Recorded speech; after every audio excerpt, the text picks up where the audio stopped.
the Appeals Court. Now sitting at Boston within and for the Commonwealth. Draw near, give your attendance, and you shall be heard. God save the Commonwealth of Massachusetts. This court is open. Please be seated. Thank you, Ronnie. Good morning. Happy Friday to you all. Welcome to the Massachusetts Appeals Court. My name is Judge Desmond. To my left is Judge Smyth. To my right is Judge Brennan. We'll be your panel for all 5 cases today. We have one case, I believe it's our 4th case, that has been impounded. So we want to make certain that we don't use any names or identifying information in that matter. I see some familiar faces, so I suspect you all know the rules. 15 minutes per side, no rebuttal. We familiarized ourselves with the facts and most of the case law, so you need not spend a lot of time on the facts, but your 15 minutes is indeed your 15 minutes. Feel free to use it as you see fit. We'll probably take a break after our 3rd case and then come up and wrap up the last 2 cases for the day. Our first case is 23P0097, Commonwealth versus Ryan VIBBER. Mr. Luskin. May it please the court, Cass Luskin on behalf of Ryan VIBBER. Your Honors, this case is about 2 preserved errors, improper evidence and improper argument. The improper evidence is the admission of pseudoscience, a simple directions test that was invented to comply with the requirements of Commonwealth versus Sands, but was presented with an aura of scientific validity. The improper argument is a textbook example of burden shifting, Your Honors. In closing argument, where the prosecution not only commented on the absence of a potentially favorable... You're kind of talking. Can you turn that mic toward you? There we go. Absolutely. My apologies, Your Honor. Is this better? A little bit better, yeah. I can also lean down a little bit. The improper argument is a textbook example of burden shifting, where the prosecution during their closing not only commented on the absence of a favorable defense witness, but described that absence as notable. These errors obviously, I believe, are independently sufficient to warrant reversal, but the combination of them under Commonwealth versus Cancel compels reversal as well. I'll take them in turn. With respect to the improper evidence, Your Honors, the admission of a simple directions test or a follow the fingers test, it's simply pseudoscience. It's not validated. There's no study, there's no standardized method for its administration. While I understand that it was necessary in order to comply with Commonwealth versus Sands and that observations of an officer may be admissible, the presentation of those observations as a test, the presentation of those observations as part of a battery of tests, and is what the prosecutor described in his closing as the special, subtle science of alcohol intoxication, is an error. So can I ask you, your issue is not so much with the activity itself, but with the characterization of it, is that fair? Absolutely, Your Honor. So you have no problem if they go out there and say, follow my finger, but don't move your head, and then when they go like this, saying, clearly couldn't follow my directions, and then arguing common sense-wise what that might indicate as far as someone's level of impairment or awareness. That's okay. Your Honors, I would push back a little on that. It's not clear to me, unlike many of the officer observations that occur on scene, if someone falls over or they fumble with their license, that the inability to hold your head still while moving only your eyes is in fact indicia of intoxication. What if you say, put your hand over your head and instead they twirl around 6 times? Absolutely, and officer observations, I think, are obviously going to be admissible. It reminds me if the officer had asked someone to kind of rub their stomach and pat their head at the same time. I'm not sure that would be relevant if someone couldn't do that. However, observations are observations. At the end of the day, that's for the fact finder to determine what value that has, right? Absolutely, Your Honor. My issue is the presentation of these observations. Well, you say the presentation, the packaging. The characterization of it, again, back to Judge Brennan's question, which essentially is that they characterized it as a test. That's the issue. Precisely, in exactly the same way that Gerhardt treats these field sobriety tests with respect to marijuana intoxication. They say that you can't call them tests, somebody can't fail them, and then they can't be a basis for an opinion on sobriety. They're merely observations that can be relayed to the fact finder for them to do whatever they wish with it. But wasn't it just an observation that the officer considered in forming his opinion? Well, Your Honors, I'm not sure that the basis for the officer's opinion on sobriety, if we look at Canty, has to do with these specific tests, and there's limitations on the way he can express that opinion. Well, the basis of his opinion not necessarily is just the field sobriety test. I mean, he stopped him for rolling through a stop sign, correct? That's right, so, and a marked lane violation. Starts there. Why do we stop him? And so to determine whether or not he's going to arrest him, he observed him and administered some standardized tests, quote unquote, unstandardized. Absolutely, Your Honors. And, yeah, and all of those observations were put before the fact finder for the fact finder to assess whether or not they thought that he was impaired, right? Yes, Your Honors. So it's really just the standardized test language that you take issue with. That's fair to say. It's the packaging, the proximity, and then the description of this as this special subtle science of alcohol detection. All of that imbues it with an aura of scientific validity that it lacks. What do you think about the missing person? Turning to the second argument, the missing person. Unless you want to say a little bit more about the standardized No, test. I apologize, Your Honor. I just didn't quite hear you. Your Honor, I think that the missing persons argument is really more properly thought of as a burden-shifting issue as opposed to a missing persons issue. I understand, of course, that there are cases on point with respect to a missing witness instruction. I would say that this witness wouldn't meet the foundational qualifications for such an instruction in the first place. This state trooper who apparently was in the basement taking care of his wife at the time of the party.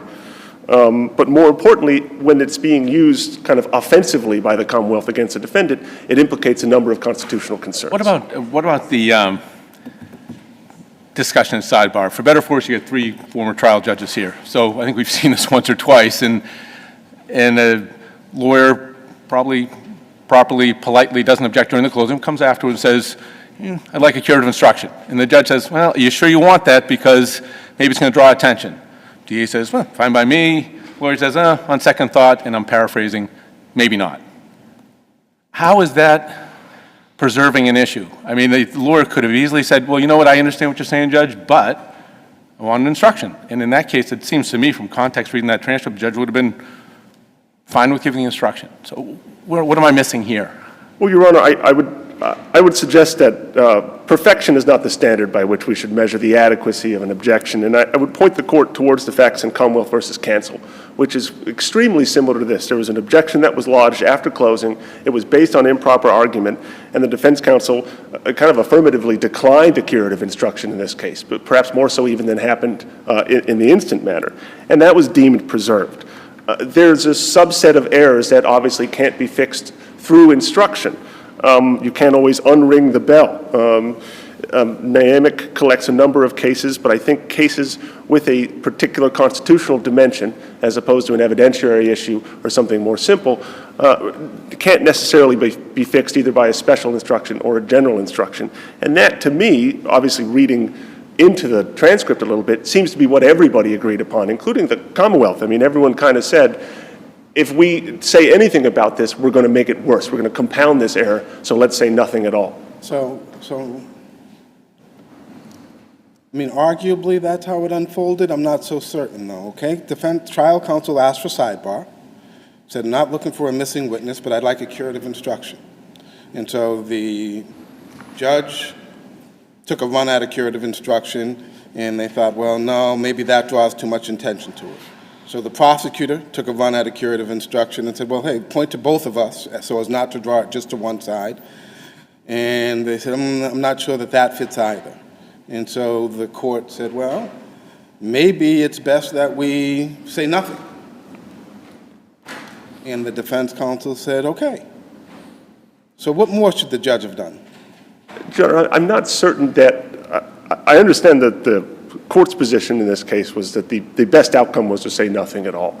That was part of the discussion. Part of the discussion, indeed, Your Honor, but I'm not sure what more defense counsel should have done. They're the one who was asking for a curative instruction. They're the only one who didn't suggest one. I would argue, Your Honor, that it seems unfair to require defense counsel to make their case worse in order to preserve an error that they've actually objected to. She highlighted the issue, she presented it to the court. No one could fashion a solution to it, but the error had already occurred. The bell had already been rung, and it had been rung in such a way during closing argument and with a particular constitutional gravamen that made it a significant enough error that it's the type that couldn't necessarily be cured with an instruction. Hardly an unusual situation, wouldn't you agree? If you're trying cases, I mean, someone makes an argument that's clearly off over the line about a witness, and it seems to me it's a pretty simple instruction that if the defense attorney wanted it, just simply say, you focus on the evidence that's here. You heard from 3 witnesses or 2 witnesses on behalf of the defendant. Trooper, or whatever his cousin's husband wasn't a witness. Put that out of your mind. Don't consider it. Thank you. Next issue. I guess it seems to me that it was a passing reference and easily cured and or left alone in either event. How do we get to the point where that had some significant impact on the jurors' decision-making process? Well, I would give you 2 answers, Your Honor. First of all, the nature of the error is one issue. I think, obviously, as Thomas, in citing the Supreme Court, says it's an issue implicating a fundamental right. But with respect to the facts of this case, this is not a standard OUI case. I mean, obviously, there's defense witnesses that come and testify. There's 3 defense witnesses who testify to the individual's sobriety, including his aunt who let him drive her new car immediately prior to him leaving the house.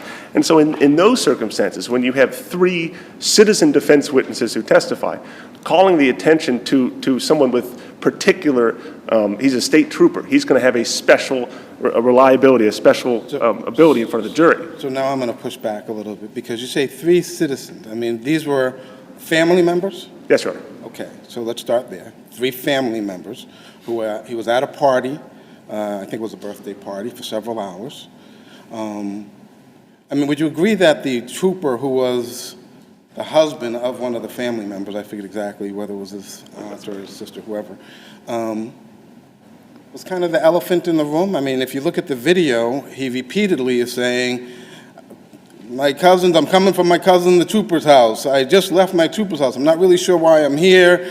Can I call my cousin the trooper? I mean, we see that repeatedly in the video, right? So you don't think the jurors keyed in on that at all?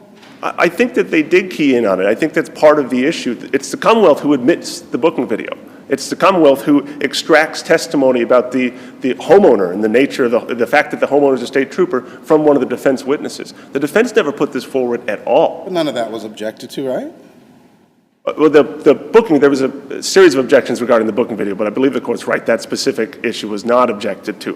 But given the fact that the Commonwealth has offered up this witness and then on the back end gets to comment on the witness's absence, seems extremely unfair to the defense. I mean, I get it.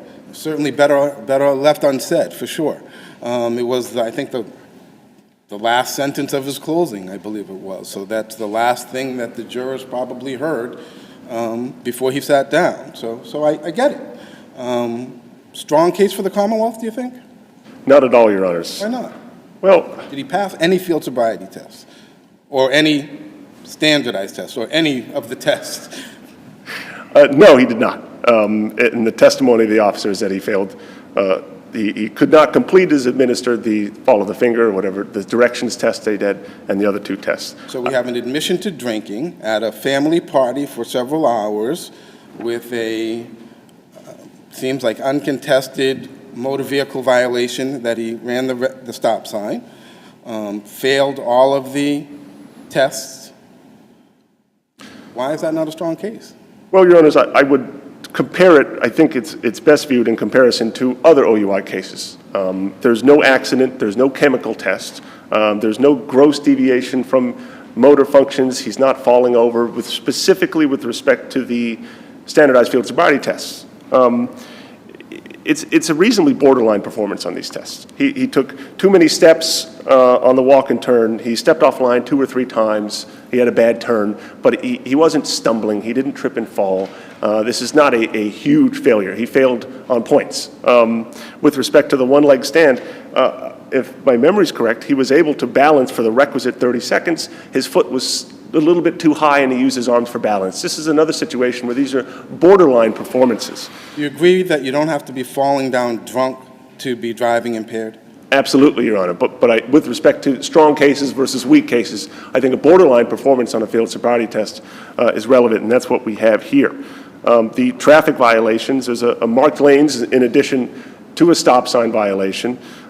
He's following a friend, as the testimony shows, to his friend's house. His friend takes a turn, he's trying to catch up with the friend, and the marked lanes violation is kind of an adjustment after making that turn. This is not a situation where he's gone off the road, or he's run into somebody, or anything like that, which we frequently see in these types of cases. I'd also suggest that we've got a reasonably strong defense case as well. He stopped promptly and safely. He provided the license and registration without fumbling. There's only a slight odor and a very slight slur. He didn't sway or brace himself on anything. And then we have defense testimony. Those things together make this a borderline case. I'm not arguing sufficiency. The jury heard all of that, right? The jury heard it all, and I'm certainly not here arguing sufficiency, but I'm suggesting in the context of prejudice that this is a case that's near to or on the line, and as a result, these errors, maybe they wouldn't be sufficient for overturning a stronger case, but for this case, taken independently or taken in combination with each other, they are sufficient. Thank you very much. I think we get it. Thank you. Well done. I believe that's your time. We'll now hear from Mr. Yes. Kidd. Yes, good morning, Your Honors. May it please the Court. My name is Rob Kidd. I represent the Commonwealth in this case. What do you say about, notably, the trooper's not here? I would, my response to that would be you need to read that in the context of his closing argument, and that's one line in a repeated line where the prosecutor says, quote unquote, he repeatedly emphasizes, I'm coming from a state trooper's house. Why is that relevant? I think you can use your common sense why he might think that's relevant. But why is it relevant that he's coming from a state trooper's house? A state trooper who notably we didn't meet, wasn't here. He goes on. At one point, just to give a little insight about why he's bringing up that the state trooper says, quote, I'm saying I'm not going to save me, but I need to talk to him. That's the defendant in the booking room. I suggest that the main thrust of that entire paragraph is that this defendant was trying to get himself out of a jam by repeatedly saying, state police, state police, state police. He's on the booking video trying to call the guy who's at the party. I want to call him. I get it. Your point's well taken. What does that have to do with notably he's not here? That is an issue, that is a problem, but what I'm saying is, what would a reasonable juror infer from that? It was a very, very brief, I suggest. When you say a reasonable juror would infer essentially what the prosecutor wanted the jury to infer, which is that there's a missing witness. I mean, that's a classic missing witness, not a huge argument, but that's the thrust of it, right? No, that was not the intention. The prosecutor was not arguing that. He was just trying to argue. I mean, it was like he was one question away from laying the foundation for it. He didn't, and he closed with, as I said, he closed with the quotes from that defendant. I need to talk to him, save him. So I think he was trying to tell the jury that this guy you should look at his credibility. He knows he's got a problem and he's trying to get himself out of a jam. The defense attorney never objected to that type of argument. It's certainly fair for the Commonwealth to comment on the video evidence, right? Yes. There's nothing inappropriate about that. Yes, and they did. That one line, I will concede that it was unfortunate that he had to say that one line. But in the context of the entire trial and using as we know, where closing argument is taken in the context of the entire trial, we are dealing with the prejudicial error standard. The judge had a number of options in front of him to hear in this case. He could have stricken the testimony. He had a sidebar with counsel. All counsel agreed that she shouldn't strike the testimony. In fact, defense counsel herself said, do you think that may draw attention to it? And so she's the one who had doubts about it. And it's also telling that counsel described this as, she said that when she went to the sidebar, she said, you know, the defense attorney, the prosecutor touched upon missing witness. And she used that phrase. And that tells me, and as a practicing lawyer, she was a practicing lawyer, that, you know, this wasn't perhaps a huge problem in her mind. And then that probably convinced her that, you know, maybe it was better left alone. So you look at that, and then you look at Significant enough for her to ask for a sidebar, right? Yes, yes. But she didn't interrupt the closing, which was, you know, understandable. Courteous, which right. courteous, which, but perhaps if it had been a horrible error, she might have jumped up and, you know, so there's that. And then, you know, you look at the factors. We're not going to fault her for being polite. I'm sorry? We're not going to fault her for being polite, are we? No, we should not do that in this day and age. So I would, you know, you look at the factors, again, these are the alternatives the judge had. So, you know, she's got this conference here with these lawyers, and it seems like everybody agrees that the best course of action here is to do nothing. And then you have to look at the factors of the case. Yes, the strength of the case, it is not the strongest of the case, but strongest of cases, but I suggest there's a theme in all the tests of inability to follow directions. And by the way, that you know, that relates directly to the other argument that we have. But anyway. Let's turn to that. Go ahead. But anyway, go ahead. Yeah, well, I'll get to that. So, yeah, no, it was a strong case for the Commonwealth. I won't belabor it, but there's a lot of, I'm sorry, it's not, I said it's a fairly strong case for the Commonwealth. Yeah, so she sort of, the defendant sort of spaces out when the officer asks him to get stuff from the car. You know, he drops it on the ground. The officer says, pick it up. He doesn't respond, says, pick it up again. You know, follow directions. And then throughout the test, he's not following directions. You know, the heel to toe, he's starting before he's supposed to, you know, start. The one-legged stand. The heel to toe, he even walks 18 paces up and hits the cruiser. He keeps going. Then he walks 14 paces back instead of the 9 that he's told. So, you know, there's that. There's the driving. There's, you know, going all the way from hitting the grass on the right-hand side of the road, all the way over and going over the center line on the left-hand side of the road. You know, fairly dramatic, not the end of the world, but you put it all together, and it's certainly it was a pretty decent case. What time of day was it? It wasn't late. It was like 12:30, I think. Something. It was, yeah, I think we were around there. Yeah. And all right. Attorney Kidd, can you discuss? Are you also? No, I'm also. Could you discuss the simple direction test of moving the eyes instead of the head in the context of Gerhardt and what the SJC has said about? Yes. Well, yes. And remember, frankly, go ahead. Yeah. Right. I remember Gerhardt dealt with marijuana, and right. The thrust of Gerhardt was that we can't apply all these alcohol field sobriety tests to these marijuana cases because there's no scientific showing that these tests... Is it your position that the standardized field sobriety tests have a scientific basis? Yeah, there is a group of field sobriety tests that have been talked about by NHTSA, I believe you call NHTSA, as counsel pointed out in a well-written brief, by the way. NHTSA set out these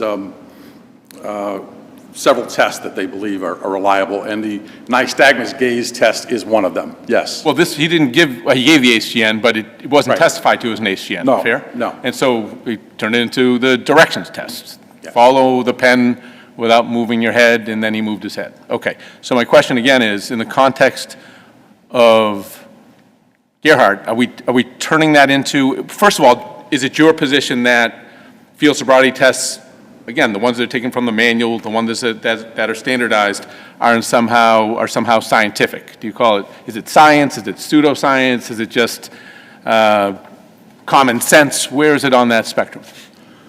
I don't know.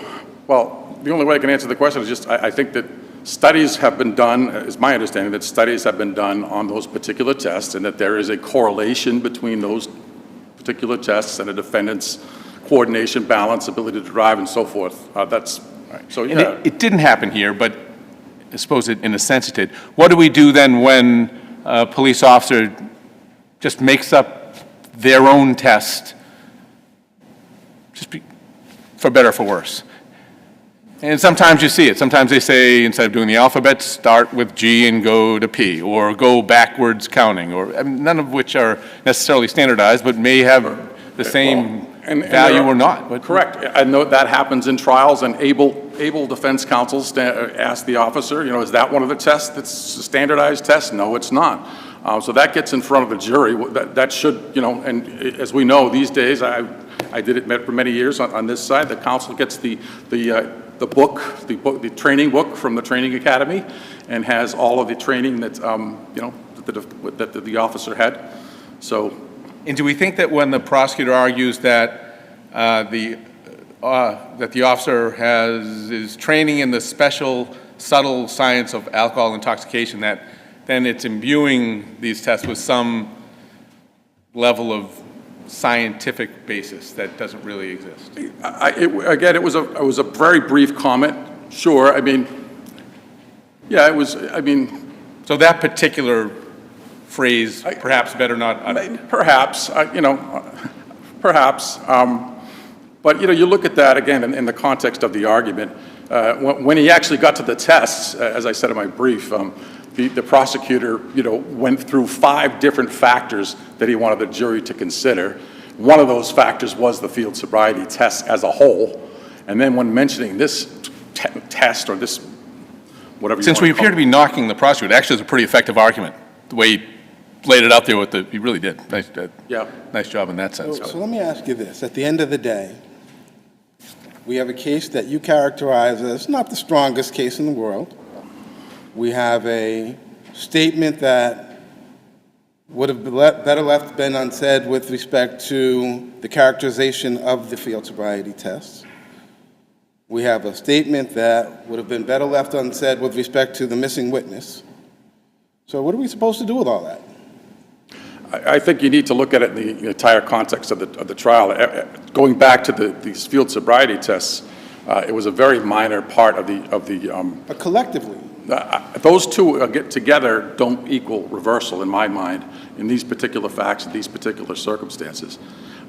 You have a police officer, the jury was all instructed on both of these issues. They were instructed with respect to the missing witness that the burden of proof always rests with the government, that the defendant need not testify. There was an opportunity for the counsel to weigh in. Counsel herself did not, I don't think, believe it was a big deal. We have that. We have, in this particular case, the jury, in the second issue, the field sobriety test. Can we cite that you don't think it was a big deal? I'm sorry? Can we cite that you don't think it was a big deal? Maybe my bad choice of words. All I thought was, I read between the lines that defense counsel may not have thought it that serious.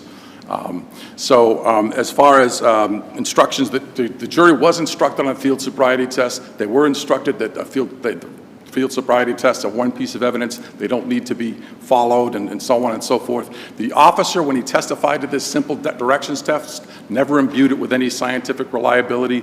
The prosecutor never imbued that test with any scientific reliability. The officer, when he was asked why he thought the defendant was under the influence, listed a number of things. One of those was the field sobriety tests themselves. That was it. So the jury got the idea that this particular test was one of a battery of tests, which was was a piece of the overall evidence of intoxication. So in the scheme of things, no, I don't think that this made a difference, and that's the question we're asking. And I am always a big fan of stopping talking when less is more, I guess, is what I should say. But if there are any more questions, I'm certainly here to answer. Well, just that you say you don't think it made a difference, but under the analysis of the error in the closing argument, and just grant us that there was an error, burden-shifting error, for purpose of the questions, we consider factors whether there was an objection, the judge's instruction, but the cases cite whether the error could have influenced the jury. And I could see where a statement, where's the state trooper? Notably, we didn't hear from the state trooper. I could see where a jury might consider that. And when they say, well, the trooper didn't even testify on his behalf, would that influence their verdict? Well, and did the judges, what I would call, fine, a standard model instruction, did they suffice to rectify that burden shifting statement? I'm sort of reiterating my last answer. I think the answer is no for the reasons I stated. I think that in the overall course, if we assume it was error, and I say it was not, I say the judge exercised her discretion because, she was a range of reasonable alternatives, and this was one of them. It was a minor misstep. I say that counsel recognized it as such. Counsel didn't press the issue, and that the jury instructions cured any issue. I don't think it made any difference. No, that's my. Yeah.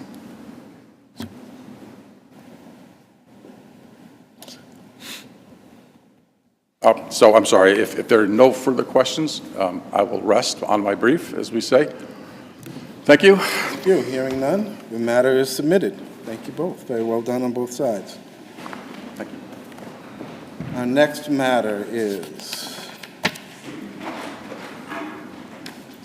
docket 23P1156, Commonwealth versus Dwayne Miller.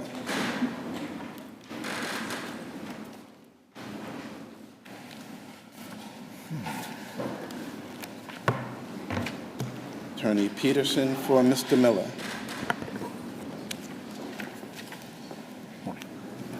Good morning. Good morning, Your Honors. May it please the Court, my name is Attorney Kim Peterson. I represent the appellant in this case. First, I'd like to start off by saying this is not a pipe. This is not a pipe was an artist's rendition by a surrealist done in 1929 named Rene Magritte. And he did this pipe, which almost looks like a Sherlock Holmes pipe. And he wrote across, "This is not a pipe." And he said, all my friends wanted me to write, "This is a pipe," because it was a picture of a pipe. And he said, "But I can't put tobacco in it and smoke it." I would suggest to your honors, exhibit number 1, this is not a video. And exhibit number 2, this is not a still of that video. And that's what this case is surrounded by. It's about the authenticity of the evidence that was presented at the violation of probation hearing for Mr. Miller. Okay, so first of all, it's a violation of a probation hearing. That's correct. So the standard evidentiary rules don't apply. You agree with that as a premise? Some do apply, Your Honor, the rules of authenticity of the evidence, as well as hearsay rules. It is a lower standard, but the defendant is still protected by Massachusetts Bill of Rights, the U.S. Constitution Bill of Rights, and all the Due Process Clause Bill of Rights. We agree it's a lower standard. I agree it's a lower standard, but it is a standard of preponderance of evidence. It's not a standard of assumption and speculation, which is what this comes down to. Why is it an assumption when a witness testifies to a fact and a judge credits the witness's testimony? Because the judge credits the testimony of this witness on these two pieces of paper, on these two printouts that were given. Yep.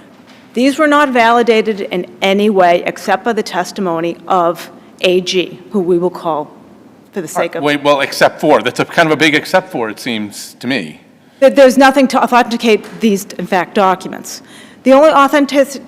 Okay, hold that thought for a second. When you say there's nothing to authenticate them, you have an email address, right? That's correct. And that's the same email address that your client used to communicate with his probation officer? That's correct. Same email address that your client used to communicate with the victim? That's correct. And the information in there, at least in part, was something that the judge found, at the very least, was information that would have been likely only known to these two people. That's correct. How does that not get us under Hartfield, under Purdy, under any one of the cases after that to a place where the judge, at least in her discretion, could accept that as sufficient to authenticate? Without conceding that point, Your Honor, and I understand that as a tough nut for me to crack, Okay. the problem is that doesn't get us, even if we say that is all true and this is a video, this is a email, Yep. that icon is not a video. It is merely an icon. And anyone who has dealt with the computers, if you receive something and it won't open, you don't have that icon. This icon and what it represents is that. It is a video that says... But then the judge took other information, which was that, again, according to the victim, she got subsequent communications saying, "Oh, we saw your excellent video. Love to hire you in our next porn film." And the judge inferred from that that's what that icon was. Why was the judge not permitted, at least in her discretion, to do so? For two reasons, under the authenticity and under hearsay. Number one, we have no idea if those people were real. I mean, one guy had the name Craven Moorhead. Clearly that was a lewd and bogus name. We have no idea who he is, where he is. No one ever contacted him. If he actually saw a tape and if he actually saw that tape, which the defendant is accused of disseminating. Same thing for Shall Life 401. We have absolutely no idea who he is, So if he can I really stop you? exists. Because that just occurs to me, and I'm just going to lose it. Is it your position then, though, that if the defendant, if the testimony was the defendant said, I'm going to post the video of us engaged in these sexual acts, I have just posted that video. That video is now playing across the internet. That you actually need for the judge to see the video? No, For there to be a violation by a preponderance of the evidence? You need something else. Okay. Because it says a tape and it calls it something else. It doesn't call it a video. But what it doesn't do is it doesn't even give a description of that video. It doesn't say, What hey, more do we need? I'm going to interrupt you now for a second, because we do have him saying, I mean, he's clearly upset. I mean, you agree, if we put things in context, he's angry with her. without consenting that that is actually from him, yes, I would agree that is a response of an angry person in that email. Okay. And that angry person who the victim put the nature of their relationship into context as to why he might be angry with her, says, I'm going to put it on blast. I've got the videos and I'm going to put it on blast. And then shortly thereafter, that's exactly what happens. But isn't that, in my opinion, Your Honor, would be speculation and assumption, because there's nothing else tying it until, if I say I'm going to go outside and run around in circles. Just the irony of it. It's the irony, right? But that is not preponderance of evidence, and I know it's a really low standard. Reasonable minds might differ. But, you know, reasonable minds may differ, but this is a judge in a position who had a standard to uphold, and that is the issue. And even this explicit video, AG never describes that video. When she is on the stand, she never does. She says the second one is a still of the video. Of her giving oral sex, right? No, that's incorrect, Your Honor. How do I know that? The still of the video in number 2, supposedly, is her with the defendant's penis, or a male penis in her hand, right? The only indication we get of what's on that video, what actually is on the video, which is oral sex, is from the East Providence Police Department. That is the only idea that we know. What's wrong with that? That becomes hearsay. If the police officer in East Providence said, I viewed it and this is what's on it, and then again, you go through the Hartfield analysis, which again, the judge in this case clearly did both orally and in writing, what's missing? It's missing is that's hearsay. Why the probation officer... If it's reliable hearsay, But which it's not again... reliable. It's not reliable Right. hearsay because Or we have no... substantially reliable, I should say. So, hang on. So, hang on. At least as far as the police officer in East Providence, according to the judge's findings, it was based on personal knowledge and direct observation. In other words, the officer saw it, saw what we wrote about in the report. I don't know if it was a he or she, wrote about in the report, that the writing of the report was in relatively close time to when the observation was made, that it was provided under circumstances that supported the veracity of the source. The judge found that it was factually detailed. So what's missing, again, you agree we don't need every single one of the Hartfield factors in order for something to be substantially reliable, right? That's correct, Your Honor. Okay, so what's missing here? You're missing the part where the complaining witness just says it's an explicit video. She brings all that information to East Providence Police Department. They do absolutely zero investigative work. They look Take at her out of it. Say that all the judge had to work with was the affidavit, sworn affidavit in support of the restraining order, and the police reports. It seems to me that a judge just on the documents could find hearsay was substantially reliable, and without even the victim testifying, again, if you apply the law, that the hearsay was, I mean, hearsay is admissible regardless, but at least the violation could be found based on the substantially reliable hearsay. Well, if you take the victim out altogether, Your Honor. Her testimony, I mean. Her testimony. Now, Now it becomes hearsay on the affidavit and hearsay on the police report, correct? Right. And the hearsay on the police report is... Probably 99% of the probation violations that happen in the district court and the BMC every day. That's right, correct. But I think what complicates it, quite frankly, is that the victim testified, that the probation officer didn't just bring in the police officer and say, look, this is all the information we have. I think, and believe me, doing this case, it has become layer and layer, and as my sister discussed, it's like a Russian stacking doll.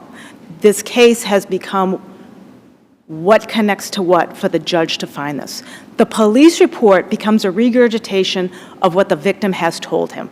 That is all it is. They have done absolutely zero independent work. They have not tried to contact the defendant through that same email. So they don't know if he can use it somewhere else or someone else has access to it.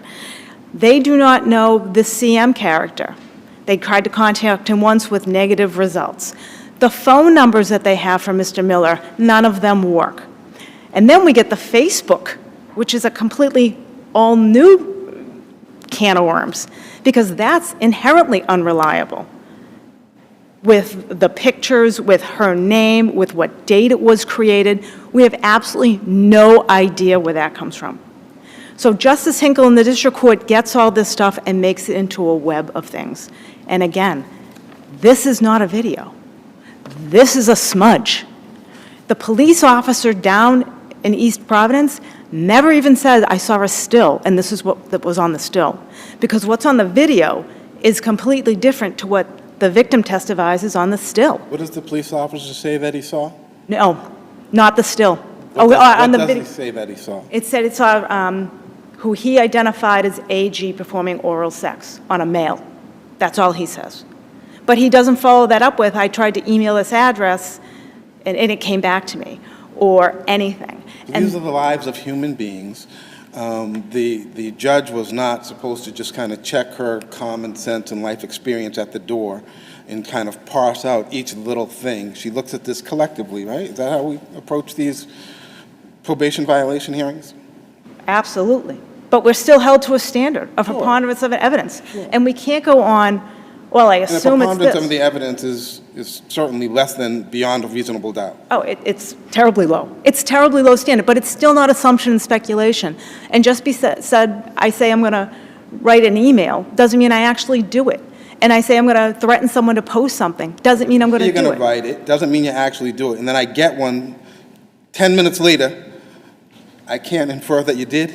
No, you can't. Not without some sort of proof, not without some give and take. I mean, the defendant still has basic rights, you know what I mean, and basic due process. And I understand district courts are busy. I was a trial attorney for many years, and now I'm a defense attorney, and I understand they're busy. You're not suggesting that this finding here was a function of an overly busy judge who didn't have time to make detailed and well, I'll just leave it at detailed findings. Yeah, no, I would never say that because I got to go before Justice Hinkle again, probably next week. So I will not say No, she's retiring, I think, today, so probably not. So I will not say that. But I am saying, district courts run in a different method than this. I mean, I have spent hours and days looking over this, as my sister has.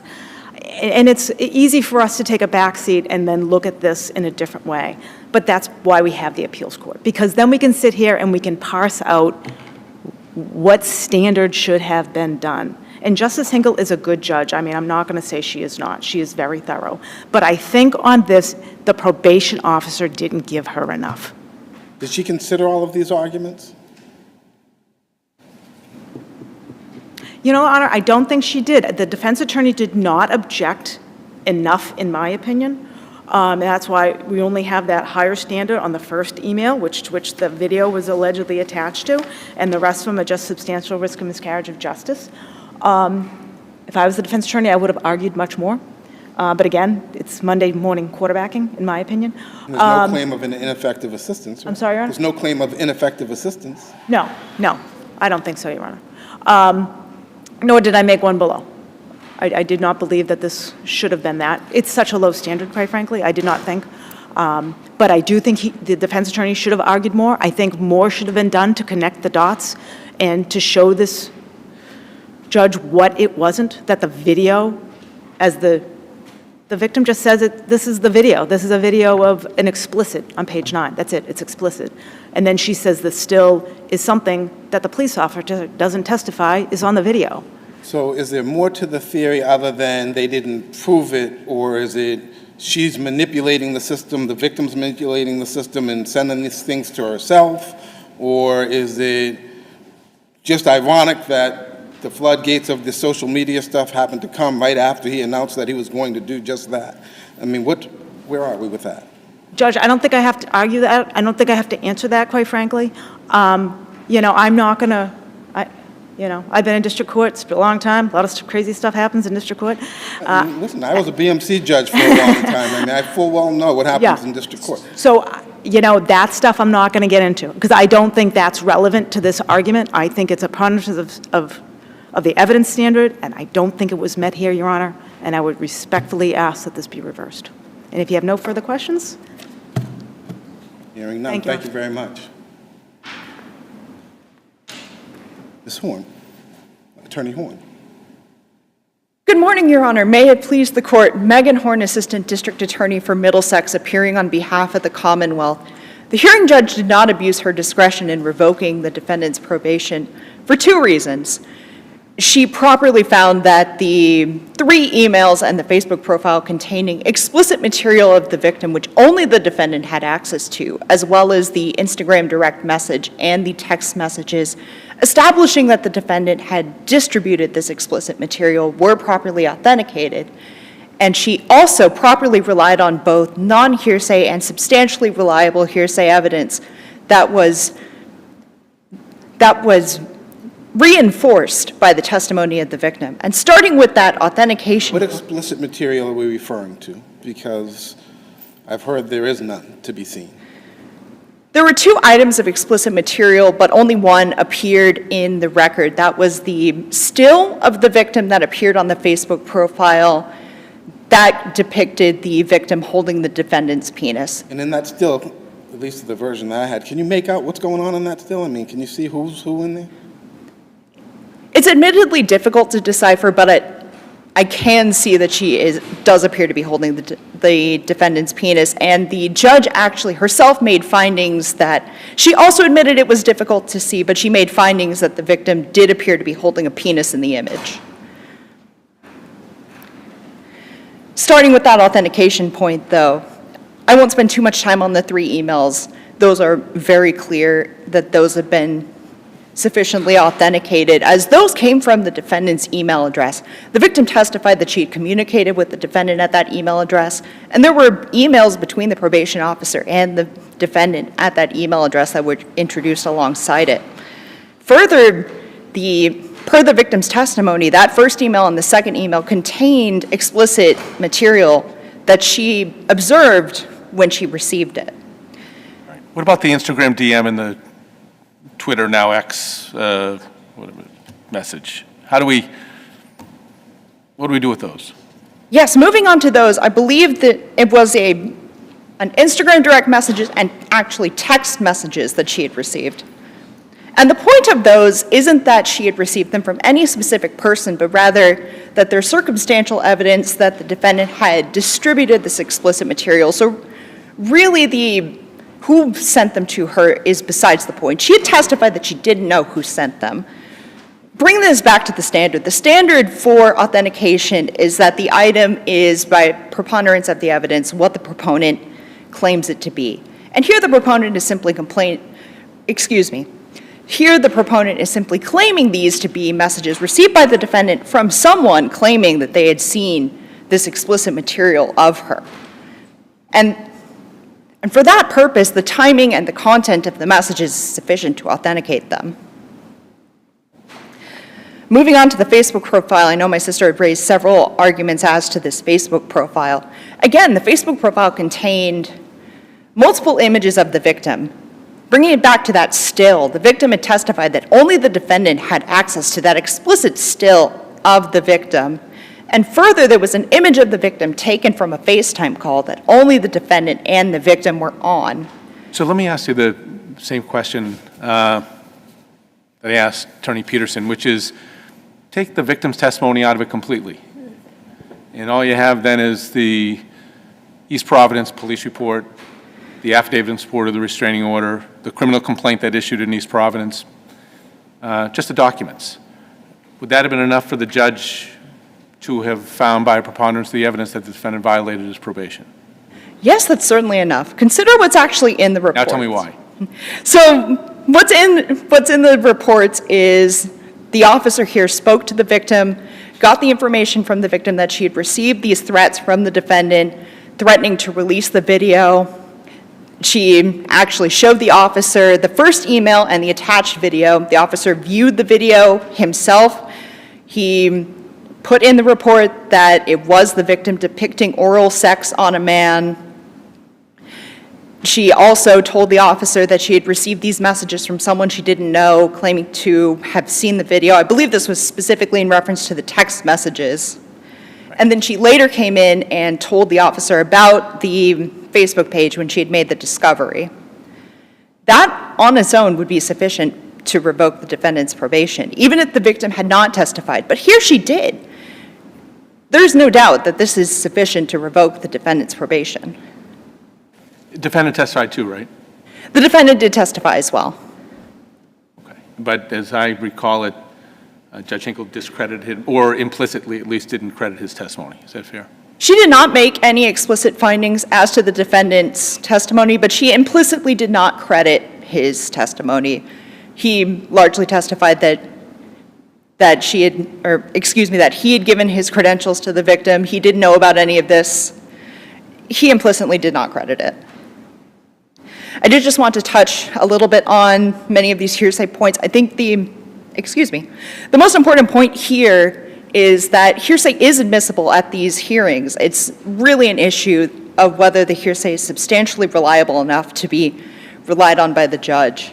And here, all of the hearsay is substantially reliable enough for the purposes of this hearing. Certainly, I've already made reference to the police reports and the sheer amount of detail depicted in those. But again, moving on to even the Instagram direct messages and the text messages, their timing and their content and the surrounding corroboration by the facts, that is enough to make them substantially reliable for the purposes of this hearing. Or the Facebook profile, where again, it appeared within the pertinent time. It's reinforced by the victim's testimony from her personal knowledge. She saw this Facebook profile. It contained these images of her. It's worked into this web of corroboration. It's sufficiently reliable for the judge to rely on it for the purposes of this hearing. Was there anything to which defense counsel objected? Just trying to remember, any of the documents, anything at all? I'm trying to remember reading through the transcript whether there was even an objection period. Hearing counsel only objected to the first email that the victim testified contained the video, and he only objected to it on authentication grounds. Okay. He didn't object to any of the other documentary evidence.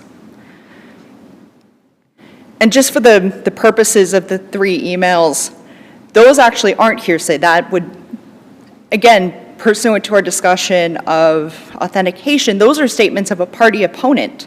The actual body of the email, as they've been authenticated as having been sent by the defendant, those would be statements of the defendant and not hearsay at all.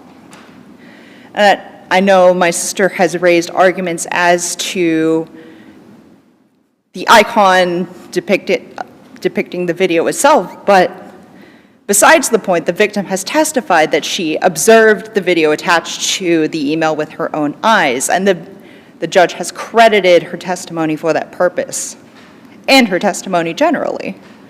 So certainly there is no doubt that the evidence is both sufficiently reliable and sufficient to revoke the defendant's probation. And if there are no more questions, I would rest on my brief. Hearing none, the matter stands submitted. Thank you both very much. Thank you. The Next matter on our docket is 23P0718, Commonwealth versus Luhan?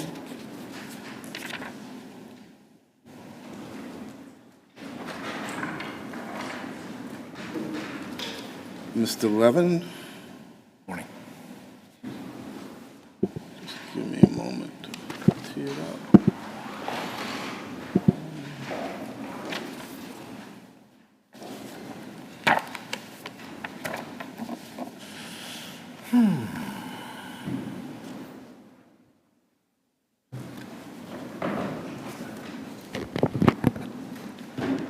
Good morning, Your Honors. Morning. May it please the Court. Patrick Levin on behalf of MIHAIL LUJAN. This case concerns the admissibility under Massachusetts common law and the state and federal confrontation clauses of testimony by forensic analysts at the State Police Crime Lab regarding tests that they did not personally conduct. There's two analysts at issue in the case. It's a criminalist and a DNA analyst. I'd like to begin with the DNA testimony because I think that the course of that testimony really helps to illustrate the difference between the permissible and the impermissible testimony in this case. So Ms. Gould, the DNA analyst, testified to a comparison she did between two DNA profiles and offered her opinion that the two profiles matched each other.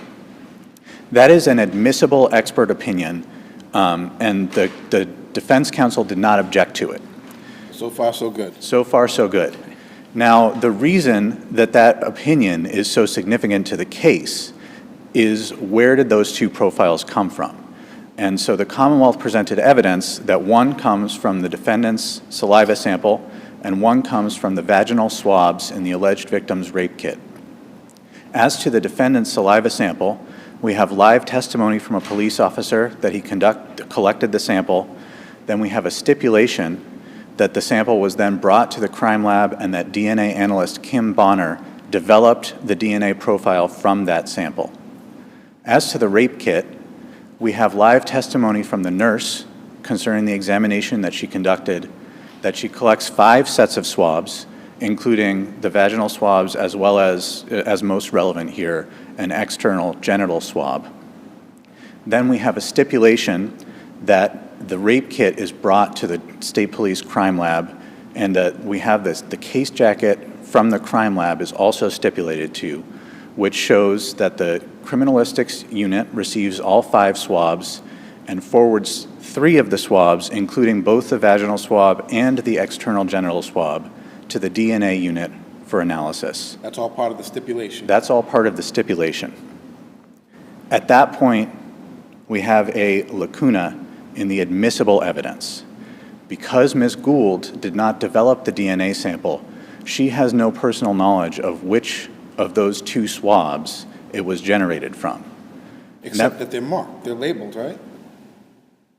So the swabs are labeled, but Ms. Gould has no personal knowledge of which of the 2 swabs the DNA sample referenced in Kim Bonner's report was generated from. Her only knowledge of that fact comes from the report that says, I developed this from the vaginal swab, and references that label number.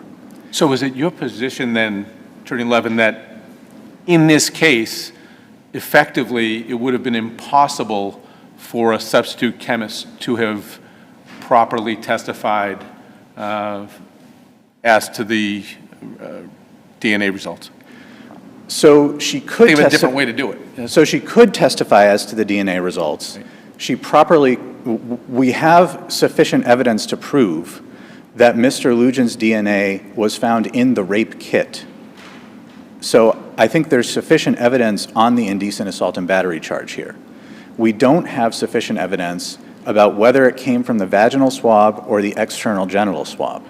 So it's sufficient admissible evidence. Now, there is sufficient evidence because Ms. Gould does, in fact, testify that Ms. Bonner developed the profile from the vaginal swab. Without objection, right? No. Okay. Over There's objection. an objection to that one? All right. There. So Yep, let me find that.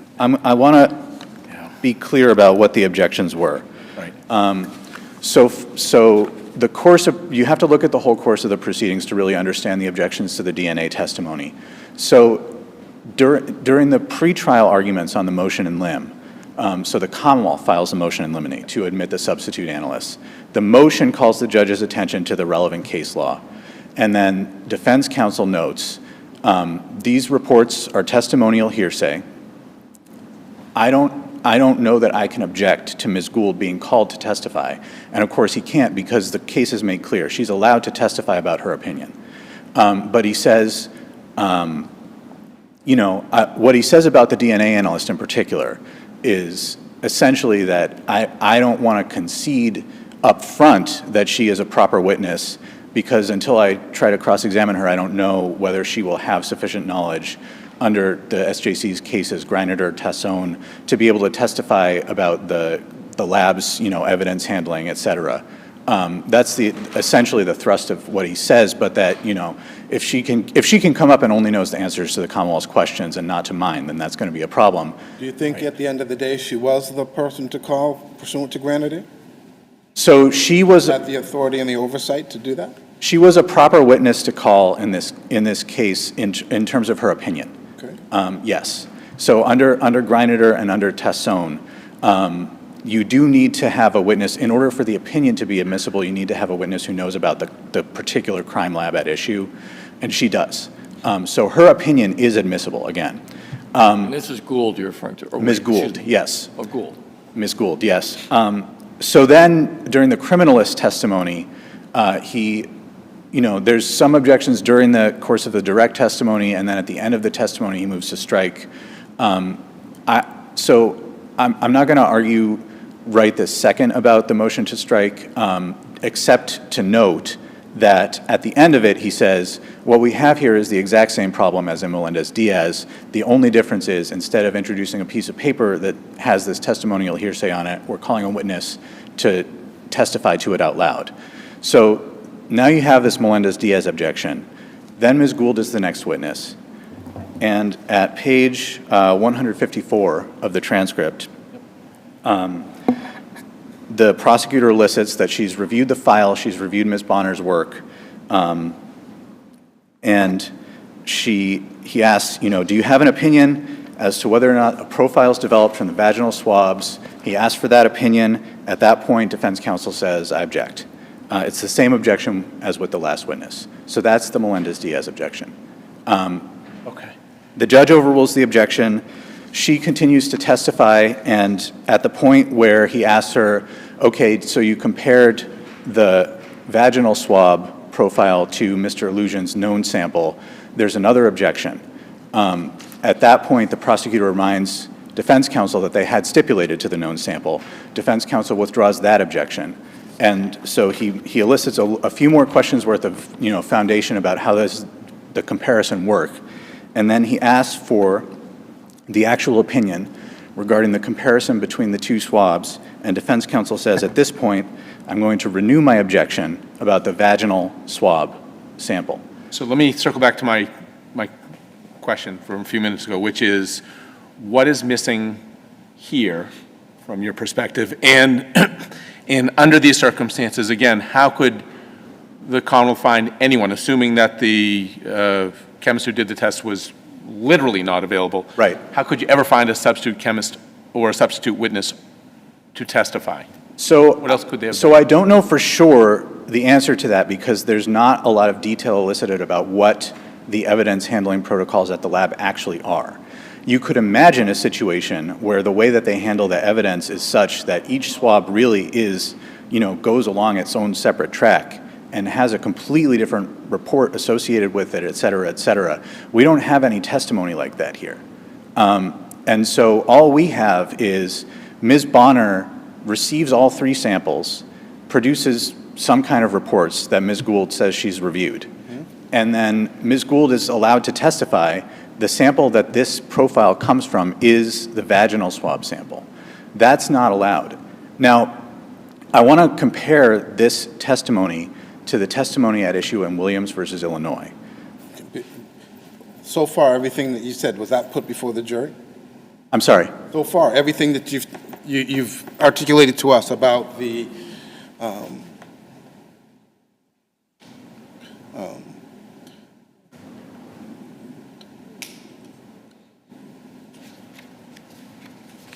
the strength of the materials, and that we can't be certain that this is where they actually did come from. Was all that before the jury? So it's a bench trial, Your Honor. All that before the judge? But yes, it's all before the judge. So in Williams versus Illinois, what we have is identical testimony.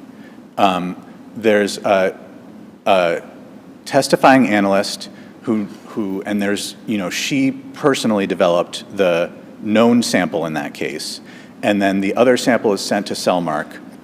We have evidence in the record in Williams of the shipping manifests that's admitted as business records that shows the vaginal samples are mailed to the lab, and then the lab sends back the samples along with their report.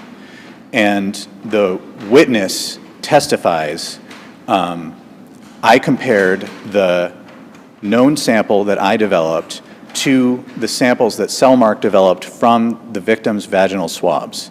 That's the testimony that's at issue, and it's identical to the testimony in this case. Now, in one respect, it is distinguishable, which is that here, because the reports at issue, all the analysis at issue, was done at the State Police Crime Lab after Mr. Lujan is indicted for the purpose of producing evidence to prosecute him. The reports are testimonial even under Justice Alito's test. So that's the only respect in which this is distinguishable from Williams. Now, if you look at Commonwealth versus Greinider, which is a case out of the SJC that was remanded for reconsideration in light of Williams versus Illinois, what the SJC says in Greinider is the testimony that was at issue in Williams clearly would have been inadmissible under our common law.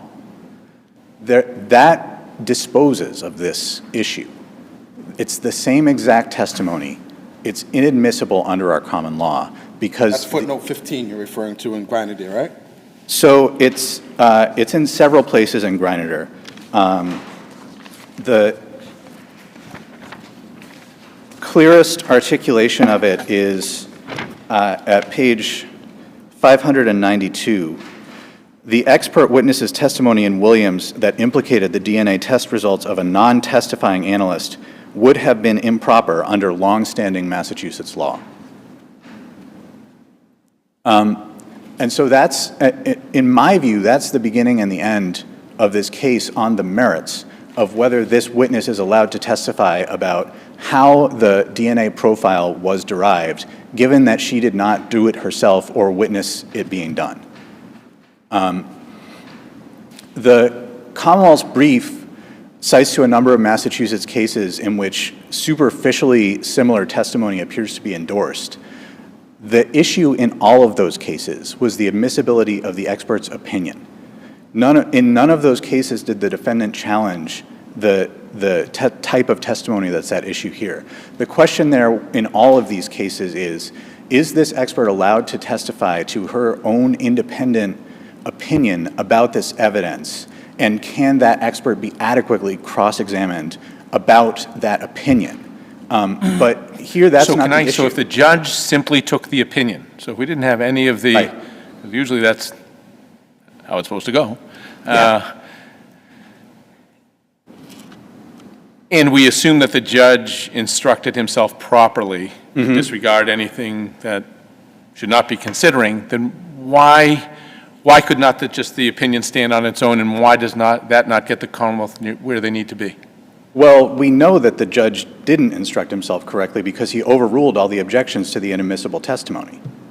So I mean. Fair point. All right. And then, of course, at the end of the case, he expressly refuses to consider the lesser included offense of indecent assault and battery, which if he realizes I don't have any admissible substantive evidence before me of whether this DNA match comes from the external genital or the vaginal swab, he would have to consider the indecent assault and battery charge. In fact, he would only be able to convict on the indecent assault and battery charge. But it would have been proper if the witness was simply asked, based on your review of the documents and given the hypothetical, do you have an opinion as to, and then the witness gave the opinion, right? That's, and then the question would be, well, you didn't get a lot of the foundational specifics, so it goes to the weight as opposed to the admissibility of that particular opinion, correct? Right, and so the judge repeatedly uses this language of that goes to weight and not admissibility. But in the course of saying that, what he's doing is overruling the objections to the inadmissible portions of the testimony.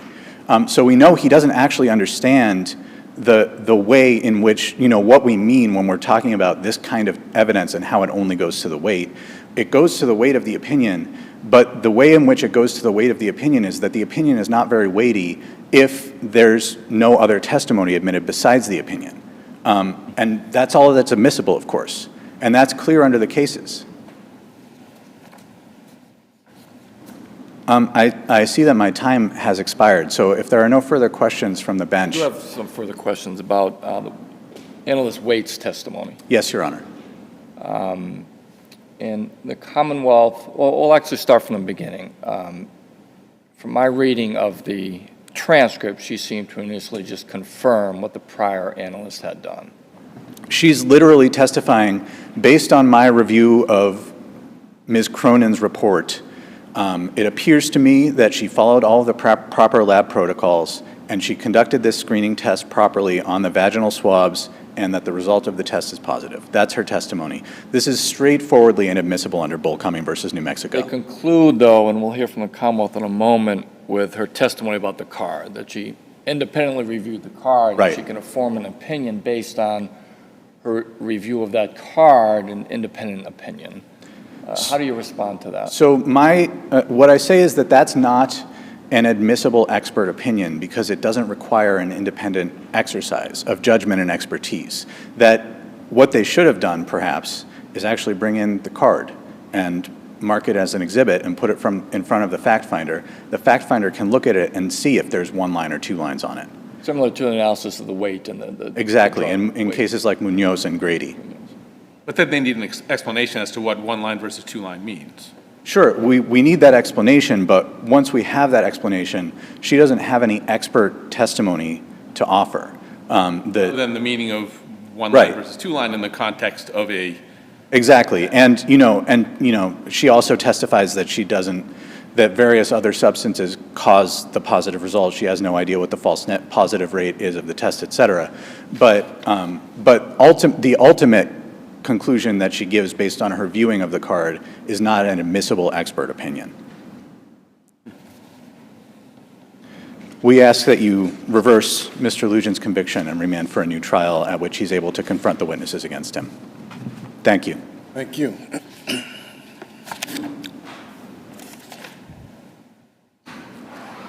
Mr. Joyce, Attorney Joyce.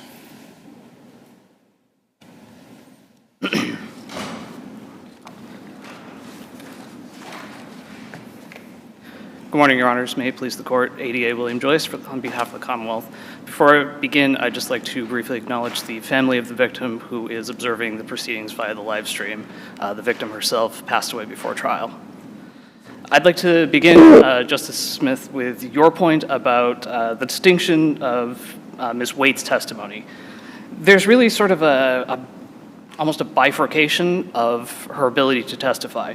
One is as a direct eyewitness. She physically saw the results of this card, and just like any other eyewitness, she can go up on the stand and say, I saw this card, it had this result. Her expert opinion comes in through the explanation of, here's how this test works, here's how you interpret it, but also her later review, independent review of the original analyst's findings. While the phrasing of her testimony might have been a little bit less than ideal, this was a bench trial. The judge is presumed to be able to sort out inadmissible testimony. But I would also proffer that her testimony is not just confirming the original analyst's results. It's saying, I reviewed her findings, I reviewed her procedure, her report, and I find that this is a valid result. That this conclusion matches what I saw on that card. That's what her expert testimony is. Well, the question posed on page 133, the trial transcript 1, is based on your view of the file, do you know if there was a screening test done on the vaginal swabs? Answer, yes, there was. And based on your review of the file, what was the result of that? There was an objection, same objection as before. overruled that was positive. You're saying that's an independent opinion? I'm saying that later on, I forget the exact page, she did say that she physically saw the result of the card herself. But what I just read, that's not an independent opinion. Or do you think it is an independent opinion? That immediately precedes the portion about the card. It's the page prior. Well, I don't think, again, the question could have perhaps been more artfully better rephrased, but I don't think that's much different from asking, say, a DNA analyst, based on your review of the development of this profile, what is your opinion as to whether or not it matches this other profile? I think they are analogous. Again, because it's a different type of test, it's a little bit harder to parse where the line is. But given that she physically saw the results herself, she saw the card, I'd say that under the circumstances, any error that may have existed is trivial. So your position is that Attorney Levin's suggestion that they bring the card in and show it could have done it, but it wasn't necessary? Correct. Is that what I'm hearing you saying? Also, there are public policy reasons to not bring in a biological sample unnecessarily. There's also logistical issues of then the clerk's office has to store it and maintain that. You say unnecessarily unless you're sitting in the defendant's seat, right? I mean, they want the surest proof. The defendant could have also asked for the card to be brought in and introduced. That is also a possibility. If there was some sort of chain of custody issue, the prosecutor might have felt, okay, we need to bring the card in and we need to show it to the judge. But this wasn't really a contested issue that this test occurred, I suppose. Moving on to Kathleen Gould's testimony. Case law, and I'm referring more specifically to Grinder and Banville, suggests that a substitute analyst, part of the reason they are allowed to testify as a substitute analyst is that they are familiar with the policies, procedures of the specific lab that conducted the testing. Both Waite and Gould were analysts at the same lab as the original analyst here. That's distinct from the situation in, say, Williams or Commonwealth v. Tassone, where this was analysis done by an outside lab, Cellmark in both situations, and no one from Cellmark came in to testify, here's what we did, here's how we developed this profile. It was simply the analyst from a different lab saying, yeah, I reviewed those results, I don't know how they generated those results at all, but I'm taking them at face value. So here we have the proper witness. Correct. Okay. And I don't think there really is any contest about that. The distinction is then, so what is the limits of their ability to testify? And Grinder and Banville's basically give a framework, more or less paraphrasing here, say that based upon their training and experience, development of a DNA profile from a particular exhibit, and a review of a DNA profile from the defendant developed by a non-testifying expert, the probability of that DNA in question belonging to someone else other than the defendant was 1 in X. Now, no case has actually basically outlined why this is acceptable. It's sort of, you have to build a patchwork from other cases. And what it seems to be is the opinion that this profile from a specific piece of evidence matches the profile from the defendant is an opinion. It's with an unstated assumption that the profile from, as relevant in this case, the profile from that specific piece of evidence was actually derived from the swab of that evidence. So what do we... You're talking about the vaginal swab. Correct. Specifically, yeah? Correct. It's an unstated assumption that that swab was actually the swab that was tested. How does the analyst know that? Well, the short answer is she doesn't. She didn't do the testing. She has no way to know. She's just relying on the notes and lab policy. And the cases say that's fodder for cross-examination.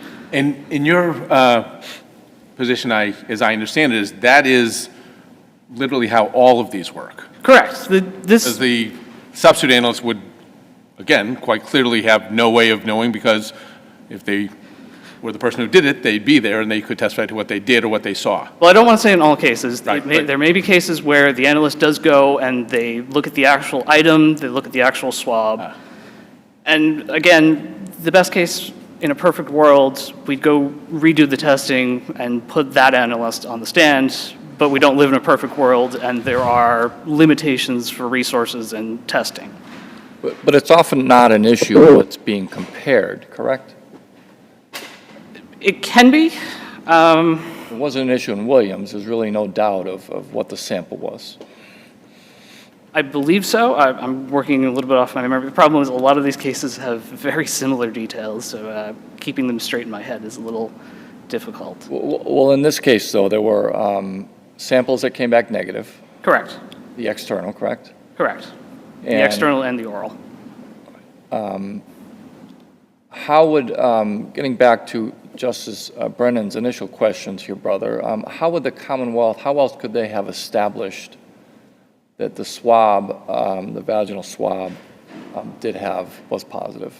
I'm sorry, I missed that last part, Your Honor. How else could they have established, could the Commonwealth have established that she was comparing the vaginal swab to the profile of the defendant?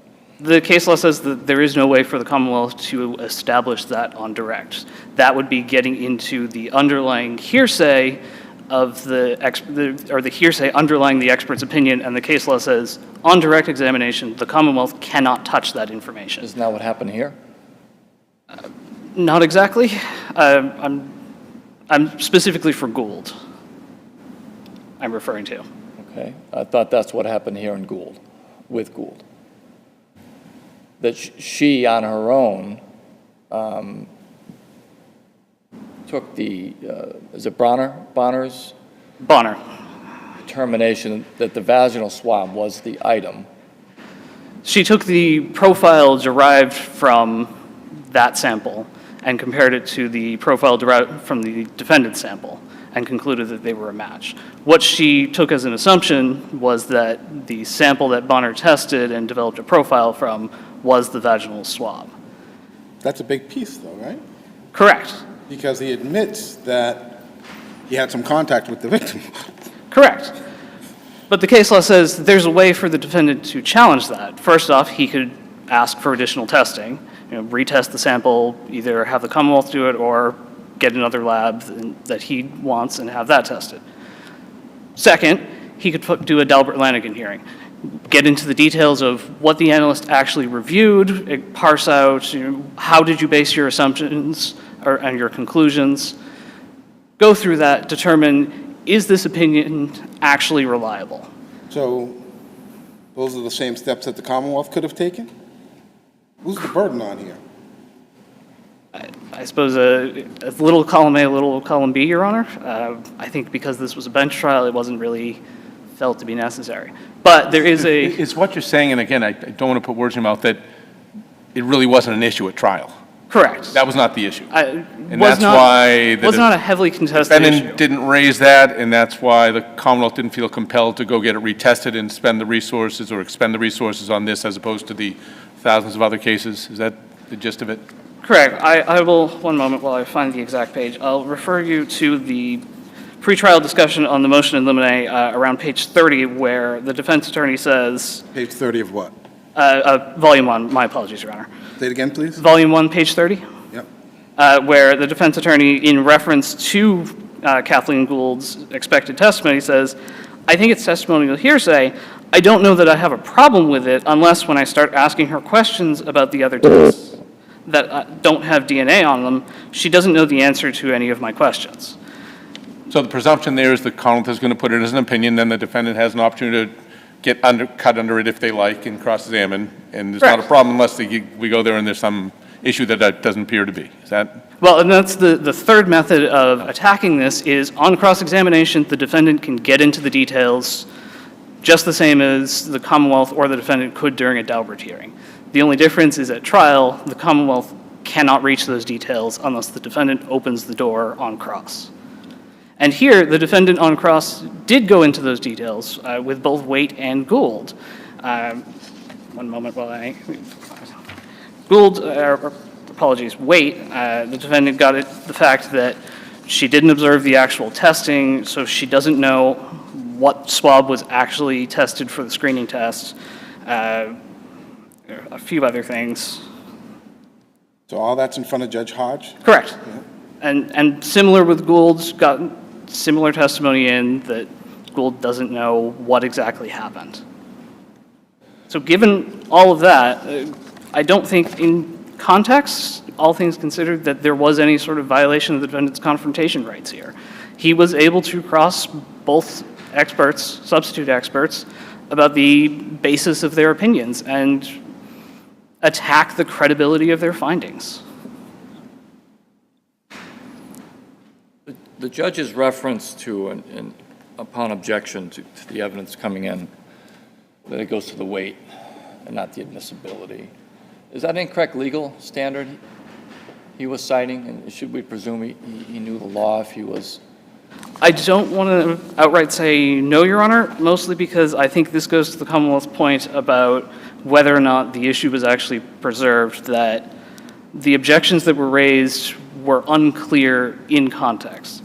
It seemed like the defense attorney was objecting more on speculation and foundational grounds than any sort of confrontation issue, and which are more chain of custody objections.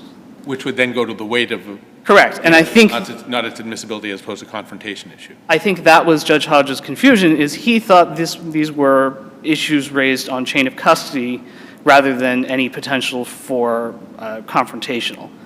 And I think that goes to the point of the objections are unclear, therefore it's hard to say whether or not these issues were properly preserved for appeal. The issues that are now raised, I should say.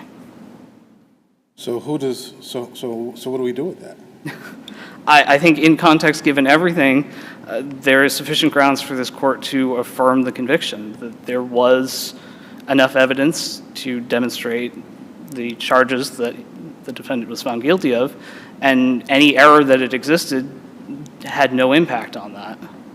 I will also note that the defendant has not raised any sort of ineffective assistance claim. There was no motion for a new trial raised below where those claims were made. If there are no further questions, the Commonwealth will rest on its brief.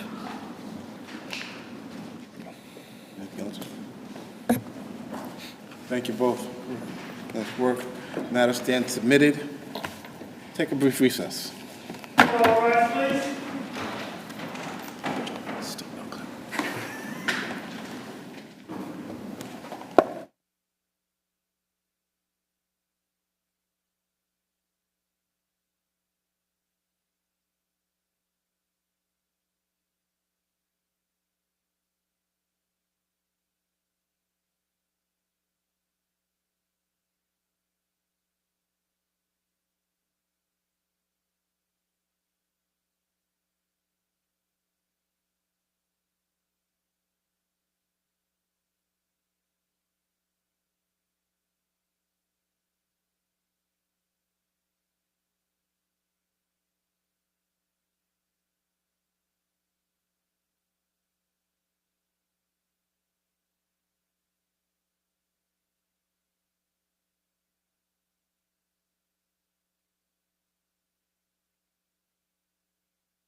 Court is now in session. Please be seated. Thank you.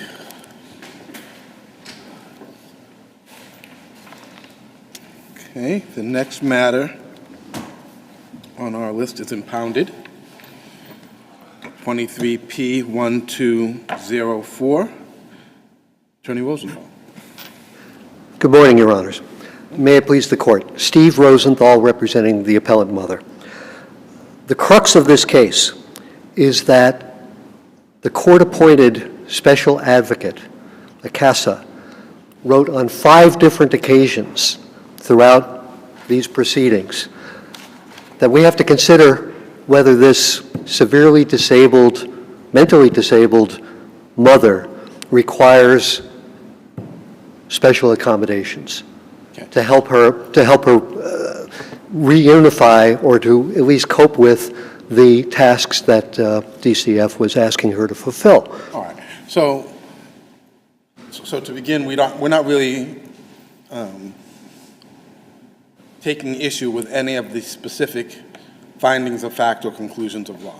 Is that fair to say? Because I didn't see that in your brief. Well, what I said in my brief was that I don't argue with the 151 findings of fact, except for a few individual ones, which I mentioned in the brief. The problem is what the judge did not address, the findings of fact that were not made. And it was a fact that this woman, this mother, who was mentally disabled, was a person who the CASA said on numerous occasions, hey, she should be considered for ADA accommodations. And at no point did DCF or the judge say, well, wait a second, maybe we should at least consider, maybe we should have an ADA meeting, maybe we should consult any of the medical specialists who are employed by DCF to determine whether that would be appropriate. So, and that brings us to, it runs throughout the life of the case because there was really no specific request for that or objection that that wasn't happening. So whether it's preserved or not, I know you're citing the rule. That's true, you got me there, but Gave us a Rule 23 case that talks about, it runs through the life of the May case that just came down preserved. recently. Right, I'm not sure that case actually helps you a lot because in that case they affirmed very similar to facts of this case, I'd say. But go ahead. And I think what really matters is not who asks for the accommodations, but whether DCF has put on notice that accommodations may be required. What would that accommodation have looked like, ideally, from your perspective? Well, I addressed those in my brief. Certainly before 2022, there had been requests by the CASA for ADA accommodations. Yeah, but what specifically? She had the family stabilization services, right? I'm admitting she didn't. She was on a conditional custody to begin with, so it wasn't like we just came right in here and or the department came right in and was trying to remove the child or terminate the rights. They were essentially trying to work with mom. Now, you know, your point's not missed. I mean, you have a woman who has severe mental health issues, and then we're faulting her for not acting in a rational way and keeping up with the agreements that she made. And I'm just not sure how you do that. But what could they have done? I mean, this is a woman who was hospitalized for some 4 or 5 weeks and refused to take the medication in the hospital. I mean, so short of strapping her down and giving her medicine, what were they to do?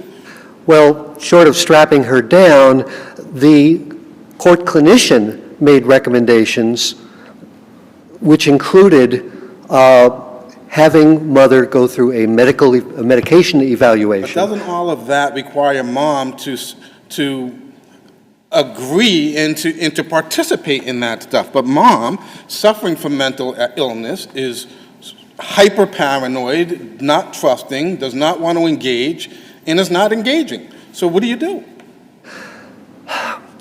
You consult the experts who work for DCF, and you say, how do we deal with a woman like this? It can't be the first time that DCF has faced it. It's not the first time, I'm sure. Right.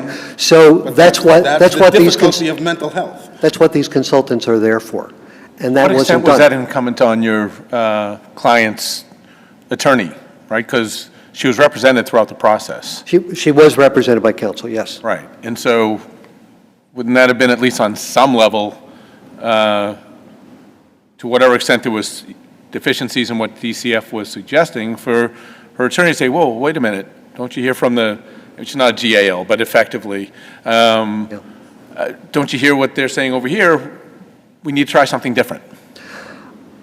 I don't know that it was absolutely necessary for her trial counsel to say that. And in fact, when DCF promulgated its own policies during the life of this case, those policies called for DCF to be proactive, to initiate discussions about ADA accommodations. So they had to either inform the parent of the disability policy, right? And our attorney was aware of the disability policy, fair? Or we don't know that. I'm sorry, I missed part of what you said. The attorney was aware of the disability policy, so seems to me we have to presume that the I would mother assume would be. so, yes. Consult with the supervisor. Seems like that happened. There was some consultation there, right? Yes. Or consult with the department specialist. And that's where you're saying they fell down, that they didn't do the third?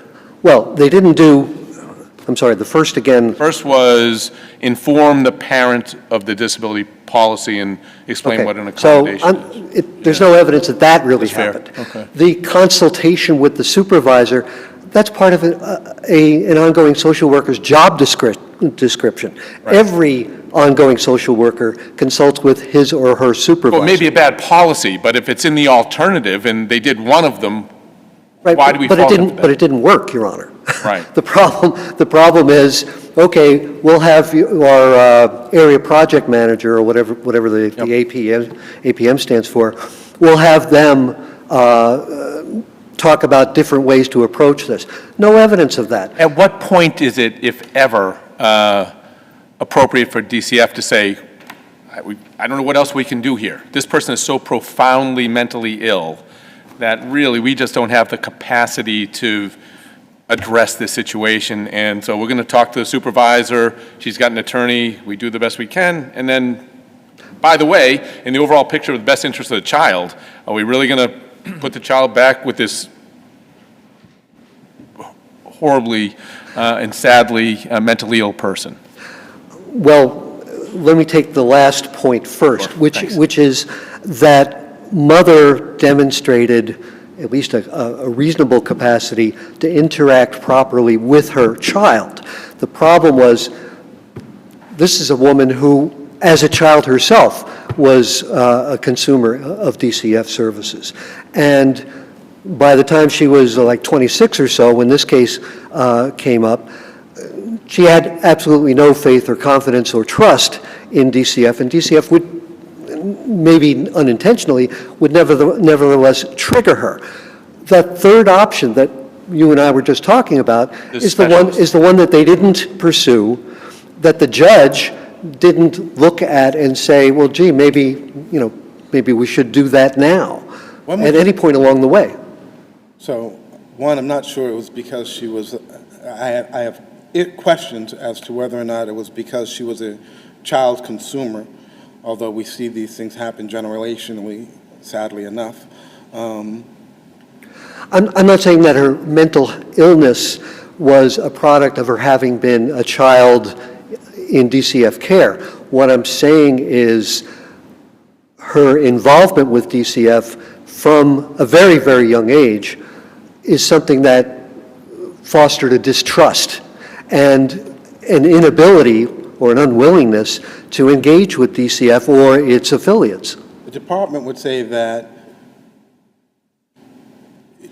this wasn't an issue that was raised earlier in time, giving us an opportunity to respond appropriately. And so I know your argument is, well, it's throughout the life of the case, but what do you point to? When in time do you point to that you say should have put them adequately on notice? November 2021 was the date of the first CASA report that mentioned, I've met with this woman, here are all the resources that I've consulted, and this woman has a serious problem, and if I can quote, she says, "It is important to note that mother suffers from a disability and struggles with other mental health issues. DCF has reported," and they go through her diagnoses, "this CASA is concerned that mother may need a reasonable accommodation to effectively access services. However, this CASA is worried," and this was very diplomatic on her part, "is worried that the process of determining such accommodation, as well as adherence to other ADA requirements related to a parent with a disability, is not being considered in providing assistance to her." Was that Okay. before or after the ADA policy was promulgated? The disability policy of Yeah. DCF, that was roughly 2 months before. All right, and then, again, two months later, now DCF is saying to their own people, hey, you have to be more proactive about this. So that's, to answer your question, Your Honor, that's where I would say, hey, that puts DCF, and it puts the judge. This is, in effect, the judge's own witness, right? The judge's own expert.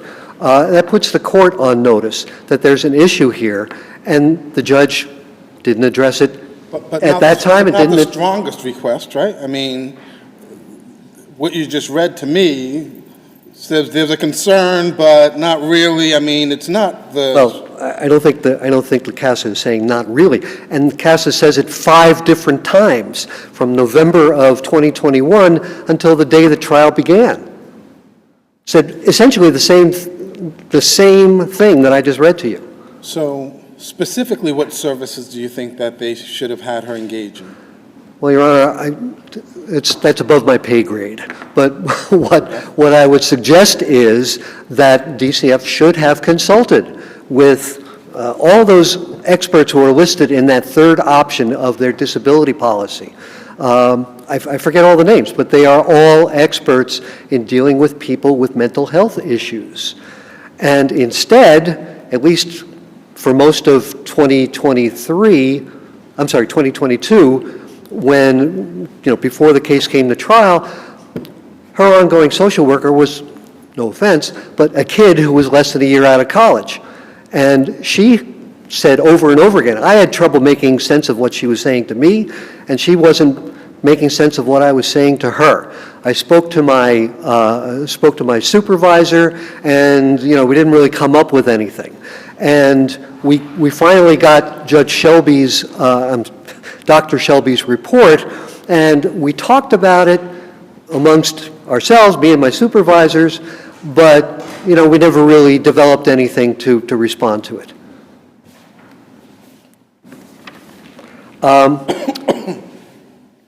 So what I'm saying here is that the judge failed.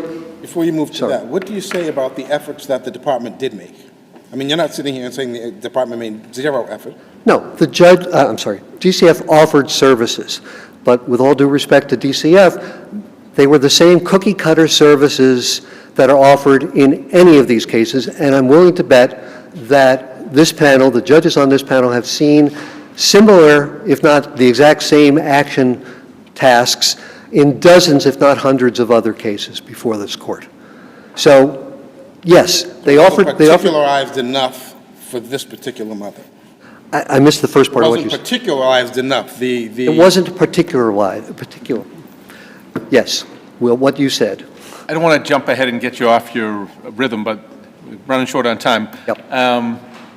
You argued that the judge, we shouldn't give deference to the judge's findings because of the delay. And the department, and I think the child's attorney countered, it seems to me, correctly, that the judge actually issued a decision, as often happens, just didn't do the findings and rulings, specific findings and rulings, until it became more of an issue when the case was appealed. So well, what's wrong with doing that? And I presume, based on the findings, the judge was taking copious notes, because it appears that there was something, I mean, so the judge... Right? 30 days after you get, the decision is made.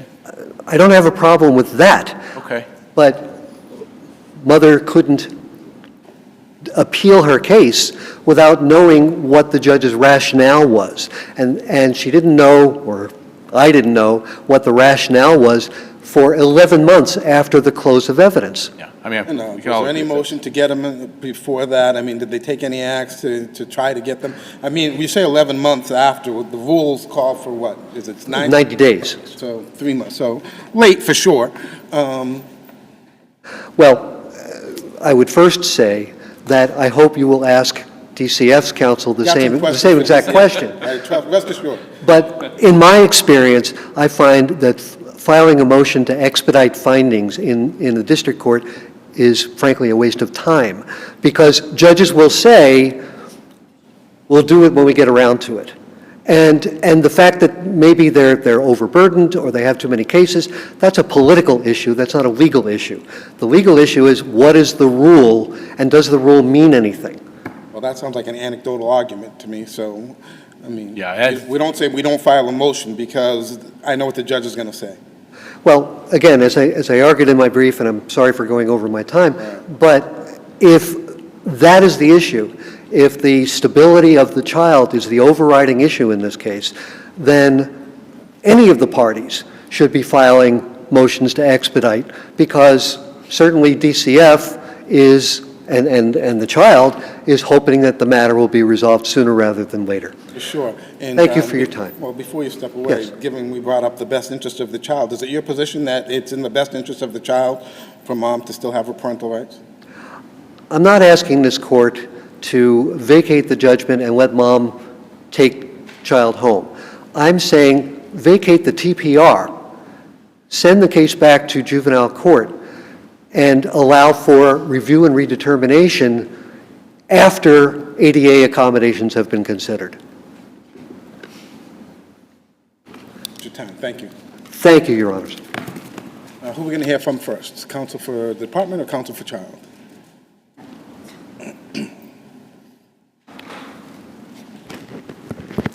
Good morning, Your Honor. Carol Frizzoli, representing the Department of Children and Families in this case. Again, we start this case off, mother is conceding to unfitness. It's the appellant's argument that although she's conceding to unfitness, the department did not use reasonable efforts, so therefore the unfitness would be temporary.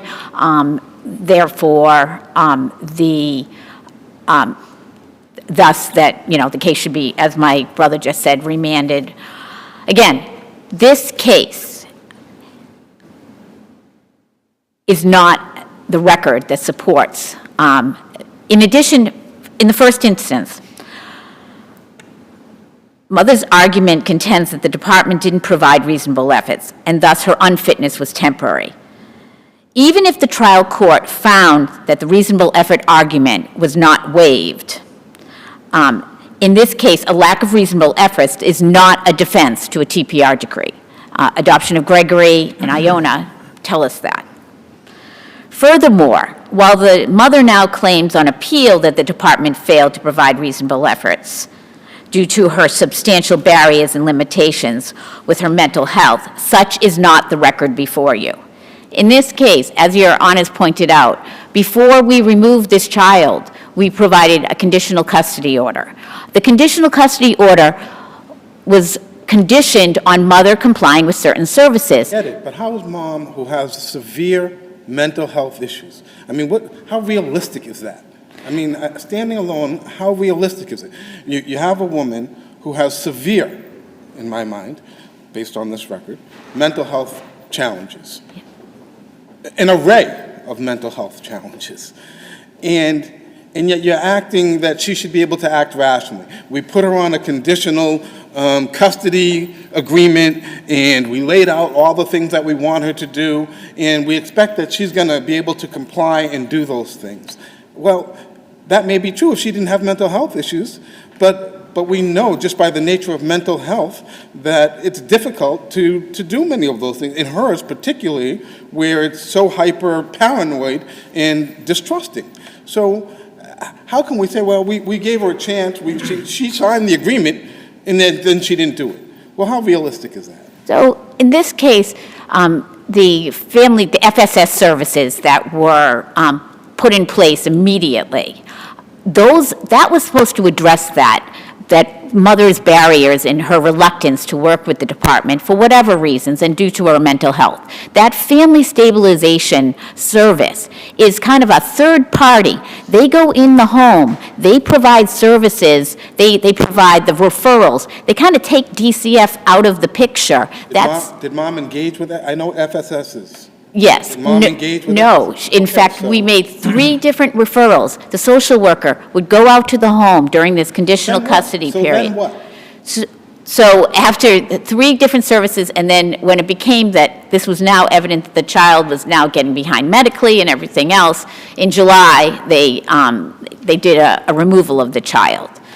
So again, because the child wasn't safe anymore in that home, they tried this family stabilization. They tried to meet with mother. They tried to engage with her DMH worker, which... I'm sorry. What you So saying? that was, they tried everything. This is a woman who was in DMH and had a worker, tried to engage with them, to act, in fact, in the court clinic report, Dr. Selby said that should be the person that use that DMH worker who has familiarity with the mother.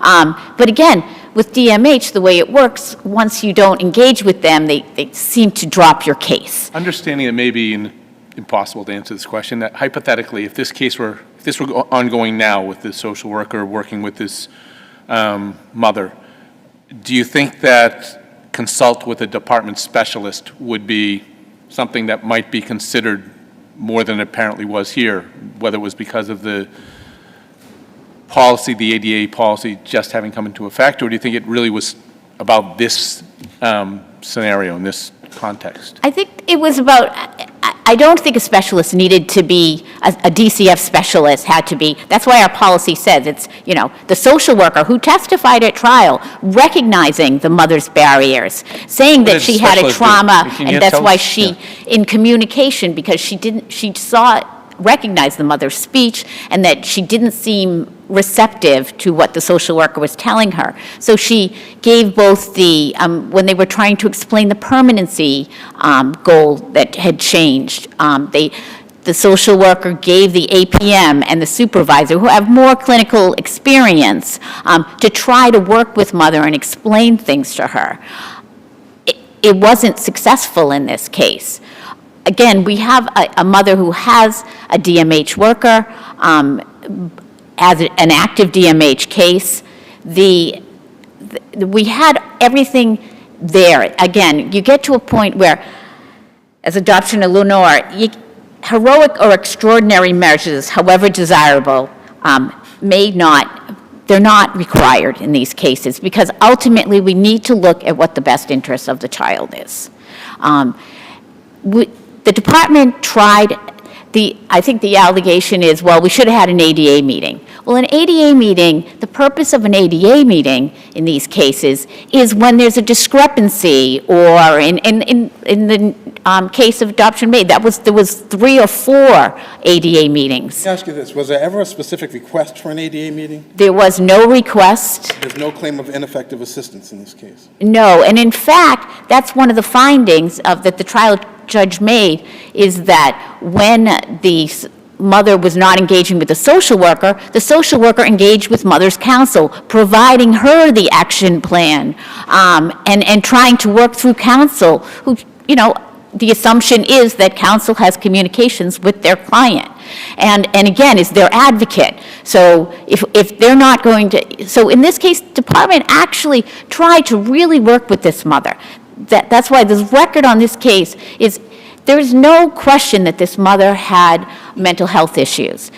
In fact, the judge, in one of his conclusions, the argument that no one recognized it, absolutely, the judge in one of his conclusions of law says that she does. Judge Thomas? Yes, it's Judge Hodgson, I'm sorry, Your Honor. She says, recognizing those barriers, that's why the department put the FSS services in to try to work through those barriers. And the one thing mother did do in this case was participate in that juvenile court clinic. And Dr. Selby came down and said she was very concerned about, if there was any kind of reunification. That purpose was seeing how could mother maybe be reunified with this child. And she said the primary thing would be to make sure that mother was working with her DMH worker, so that there was a liaison who was monitoring her mental health, providing the services she needed. And then after that, then we work on services on seeing if mother can be reunified with this child.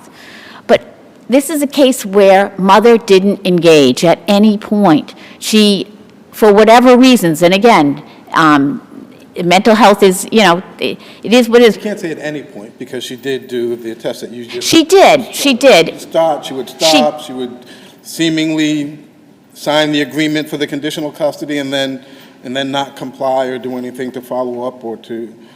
And it seems that things got worse for mother when the child was removed, which is, because she ran into a lot of criminal problems with the neighbor, and there were harassment orders, and then she ended up in the mental health facility for a few months. Wasn't she incarcerated for a period And she was of time incarcerated.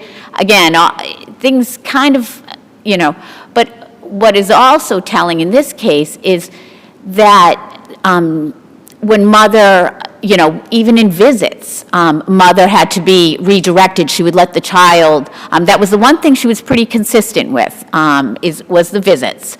But when she was at visits, the social worker had to interact constantly. At one point, she let the child run out of the room. The child ended up banging their head on the wall. She couldn't even keep the child safe in that small, supervised environment at the DCF office. Did she miss about a third of the visits? She did, but a lot of it due to hospitalization and, mental health issues and just overall not complying with, making sure she called the day before or things of that nature, so that the foster parent wouldn't have to come. So, again, this is not the case where it was reasonable efforts were not made by the department. The department actually made, and the judge found, reasonable efforts at every step of this case. Since the commencement, when the petition was filed, they tried to work with this mother. But at the end, nothing was successful. See, that's your time. I think we're going to have to leave it there. Thank you, Your Honor. Thank you. I rest on my brief. Counsel for the child, I say that respectfully because I don't want to butcher your name. So, Attorney, I'm not even going to try. I'm used to my name being butchered, Your Honor. Attorney Musharit. Okay, well, there it is. It's just because I know Attorney Musharit. May it please the court, Michelle Musharit on behalf of the child appealee. In this case, there's overwhelming evidence about the mother's domestic violence, housing instability, criminal activities that undermined her parental fitness. This is a case not about just the mental health. This is a case about domestic violence, Your Honor. This is a case where the mother, although she testified that her relationship with the putative father was, domestic violence was involved, she still continued to associate herself with the putative father.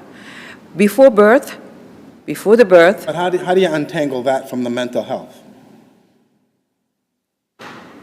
Your Honors, this is a case about this child and best interest of this child. I understand that domestic violence, how do we entangle it? Facts, my sister just argued that the mother was consistent with her visit. She loves her child, and she's been showing up by herself to the visit. Pure father never showed up. How do we entangle, Your Honor? To your point, Justice Desmond, the services were there for her. She had DMH. Who's more qualified to give her services than Department of Mental Health? She still failed and refused to meet with them, Your Honor. DCF social worker can only make referrals, but Department of Mental Health is qualified. They have the resources to provide for her, Your Honor.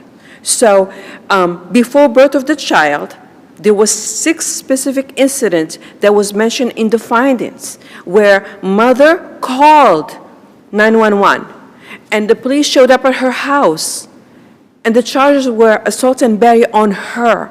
Then subsequently, after the child was born, mother called again 911 saying police showed up. The child was present and he was described as hysterically crying. After the child was removed, mother continued her association with this her abuser.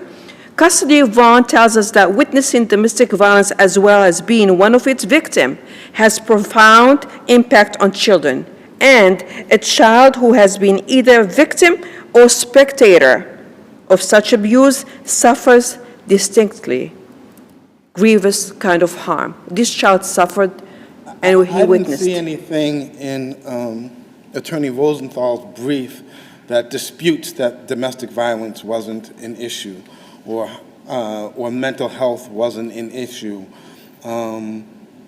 Visitation, arguably, I mean, I know she did better by way of visitation, but she did still miss several meetings, and there seemed to be some lack of control when she was at some of the visits. I don't know that that's really the complaint. The complaint, I think, is more toward, while she did receive some services, maybe they weren't targeted enough by way of the ADA that gave mom more meaningful support. And so I'm not really sure how you respond to that. I understand the best interest of the child is the North Star. I'm taking all of your time, but how would you respond to that? So, Your Honor, on the reasonable effort issue, mother had an attorney throughout the pendency of the case. Mother did not raise it. She didn't raise it in the traditional sense, Your Honor.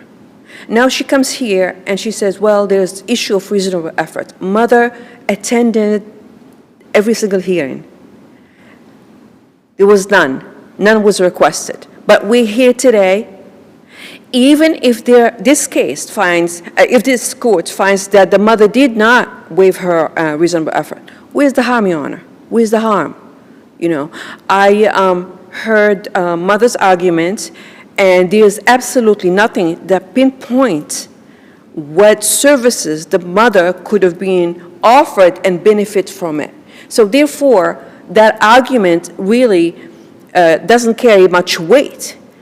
What I can tell you at the end is that the judge's finding of the best interest of the child by terminating a mother's parental right was appropriate, given the circumstances, the length of time the child was out of mother's care, the mother's shortcomings. And although with time, she wasn't able to benefit from the services provided to her. So I would, yeah. Was it accurate to reflect that while mom was inpatient at Solomon Carter Fuller, she still refused her medications? She did refuse to accept medication while she was in a psych unit. She also declined visits, and she declined visit when she was incarcerated at South Bay House of Correction. So it's not that the department did not want to work with her. They were willing to work with her. She cannot, at this point, shows up and throws the issue of reasonable efforts and the defeat of the department because she has an obligation. She has an obligation to participate, to appear, and to advocate even with her attorney. She chose not to. So I would say that... Not because she didn't love her child. Your Honor, if this case was about love, I can tell you that the outcome would be different because clearly she loves the child and the child loves her. However, this is about best interest of the child. Your Honor. Thank you. The matter stands submitted. Thank you.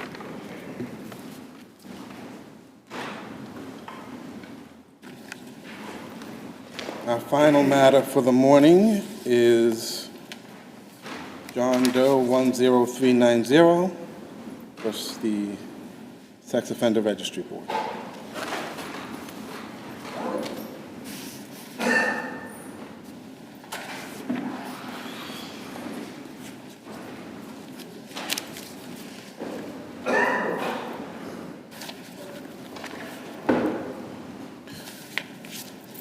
And second. Get my things here.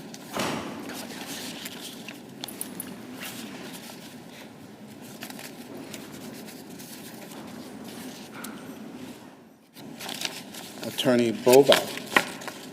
This is Attorney Whoops, I'm sorry. Attorney Bova for the Lloyd. Attorney Ham. Yes, yes, Your Honor.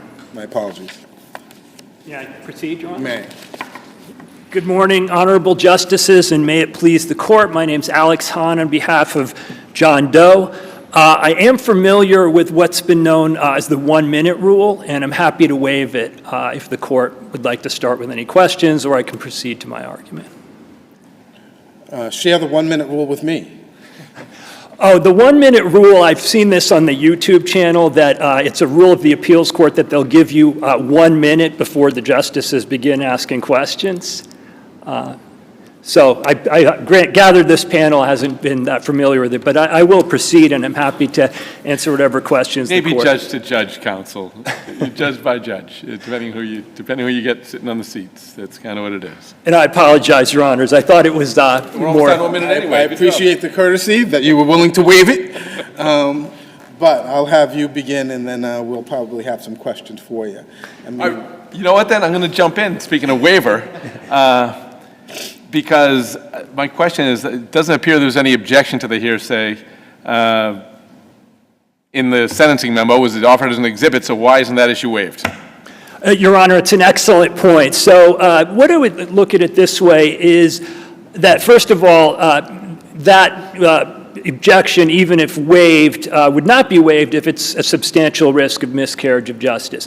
Putting that aside, I would submit that the substantial evidence requirement survives. So it's not so much as, okay, there was no hearsay objection, so all this comes in or not. But we've still got to look at the corpus of evidence. I'll give an analogy. What if the decision had been based solely on a parking ticket, and there was no objection, and the parking ticket was the sole basis for the opinion? The court would still look at, is there substantial evidence? Because But when looking at underlying facts of a criminal offense that happened 20, 30 years ago, which are, as the board argues, are fairly static, and that's not really an issue. And when they say, okay, these are the underlying facts, that's what were found in 2009, we're presenting the same facts, and there's no objection, why is that, again, not waived in terms of just the facts that you seem to be challenging now? Putting aside the parking ticket analogy. So if we submit that as a technical matter, it would be a waiver of that objection. Again, I'm sort of arguing that the requirement of substantial evidence would still survive, and that the question for the court, I think, on this record is, what kind of adjudication are we comfortable with? Because if we look at the 2009 decision, this decision's a cut and paste from that. It's a wholesale cut and paste. That's A. B, where's the police report? that's on the facts. I mean, he's been convicted and went to prison, right? Yes, sure. And on review, the conviction withstood review. So, I mean, we know that he raped a 13-year-old child, right? Absolutely. Pardon me, Your Honor. Absolutely. But in a sex offender case, we need more than the raw facts of a conviction. The raw. She was a stranger. Do you attack any of the factors? Do you take issue with any of the factors that were applied? So the factors, I think, were reasonably well applied in 2009 and reasonably well applied generally. So the question would be, what's the court's comfort level with not knowing where the facts came from?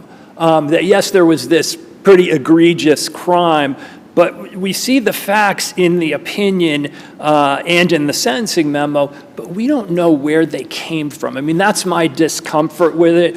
In a sex offender case, there's got to be this sort of minute and granular grappling with the So facts. again, counsel, putting aside your discomfort, which you're certainly welcome to have, the issue still for me is you have a hearing examiner. Yes, Your Honor. Who is tasked with saying what's the underlying factual evidence. And you have two lawyers there, and one lawyer says, well, let's say they took the appeals court decision from the original case and said, oh, there's some facts right here. I'm going to put these into the facts. And the other lawyer said, yep, those look good to me. Why is that problematic, and why isn't then the issue as to whether those facts were appropriately before the board waived? And then we're starting on a different issue. You may have other issues, but that issue at least we could put to rest. Yes, Your Honor, that's fair enough. I do have another issue, so I don't want to swim too far against the current of the court at this point. Nope, not swimming against. I'm just trying to understand it. And Sure. Understand if May I proceed to the other argument? Certainly may. I mean, you don't have to move from this one if you want to spend some more time on it. No, I certainly, I don't want to proceed too far in an argument where essentially the court's views are relatively clear. So my other argument, Your Honors, and I think it's an interesting one, is based on the determination, the requirement of an explicit finding concerning dissemination serving a public safety issue. And this derives from the case 496501, which emerged from the hands of our late, great Chief Justice Gantz, and I think is one of his significant contributions. And this was before that? This case came before that? So I don't think so. Doe 496 is 2019, and the hearing examiner does reference 49651. So yeah, it came before this case, yes. So some of the language I think is critical that Justice Gantz used. The examiner must consider what type of sexual crime the offender is likely to commit. He uses the phrase past as prologue. So we're looking here at what was committed and how likely is it to happen again. There's the examiner said likely to be a stranger girl in the community, right? Yes, Your Honor, and I think the leaps of logic that are required are monumental. Okay. It is 13 years later, this was at that time, he showed a degree of criminality for sure. There was no other sort of sex crime in this nature. The index offense is sort of this glaring offense, but a one-off in a sense. And do we really believe after 13 years that he's likely to commit this same type of crime? Also, Your Honors, the word efficacy is the most glaringly significant part of all of this from the decision and other decisions. How does it help to be able to access this man's information on the internet? And the examiner said parents should have access to the information to protect their children. So that the presumption is because this was a stranger from his church and he's still involved in the church, that other church parents who might have young girls should have access so that they could keep an extra eye out on their kids. How about that? I mean, I'm not taking a position, I'm just asking questions. Yeah, I think it's a relatively fair question. You know, you're sort of positing a hypothetical scenario. On the findings. What's that? Based on the actual findings by the hearing examiner. So it's not utterly hypothetical because we have an actual crime with an actual human child, and then a hearing examiner made an actual finding based on that. So I'm not being hypothetical. He actually made the finding. Therefore, parents should have access to the information to protect their children. Based on, this was a stranger, child, violent rape, community supervision was not a deterrent for this person, he's got a lengthy criminal record, there were disciplinary reports, and he refused sex offender treatment. So therefore, that's what the hearing examiner, found. What's missing, I suppose is my question there. And Your Honor, I wasn't intending to say that the crime was a hypothetical, but I understood you to be saying, here's the potential scenario where there is efficacy. That you have parents sort of looking the gentleman up and knowing that, he's at his church and things like that. So again, I think we would have to look at that through the prism of the passage of time. And the fact that he is a pastor at a church cuts both ways. It certainly cuts both ways in terms of, is there a likelihood, is there a concern that he would commit a crime like this? Because we have to look at sort of what the crime was. And I realize it's probably not fair for me to say, it must be the exact same crime that would occur. But he picked up this child, at a bus station and brought her to a hotel. Based on the passage of time, and I don't know that I'd say it's idiosyncratic, this crime, but it's not, there's nothing that suggests that he's a predatory individual. Do we know whether or not at the time that he was at a bus station or gas station, wherever it was, did he use his position as a member of the church or as a pastor in kind of getting this child's trust? I don't believe so, Your Honor. So the facts, and I'm sure my brother may be able to clean this up, and I apologize for perhaps not having this right, but he was playing gospel music in the car there, so I do think there was some, sense, and I don't recall if he said, and I'm just going to be very candid, I don't recall if he said sort of, I'm, a pastor, you can trust me, I'm safe and everything, and I'll defer to my brother, and I'm not trying to mislead. I understand, and then just following, it seems that I'm hearing you say, well, the passage of time, 13 years has passed, and so as a result of the passage of time, he's a different person. Yes, Your Honor. May or may not be true. What are we to take that he didn't want to engage in the sex offender treatment? Or that he didn't have the benefit of the sex offender treatment 13 years later? And we're talking about in prison, essentially? Right. So I would say, again, so he gets out of prison in 2007, I believe it is. Yes, he's released in 2007. He's first classified in 2009. His behavior in prison was concerning as well. I mean, so there's no kind of argument with that.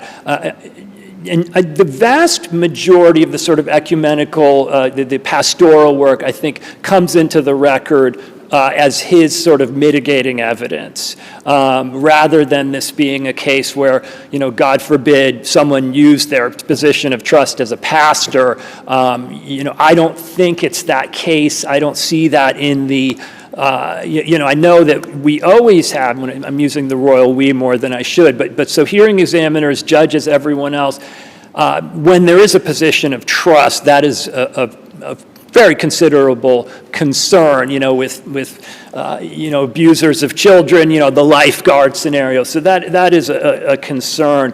But I don't know if we see that here. I would just see it as this guy really seems to have changed himself around when he got out of prison, because we don't see any more violent offenses. We see, some good evidence, some decent evidence of his involvement with the church, and I really think we measure it from then. I understand, the hearing examiner and perhaps the court is going to be compelled by that earlier, evidence, much of it troubling, but I would again say the passage of time, the 13 years, and the science that's baked into those regulations about how your risk diminishes.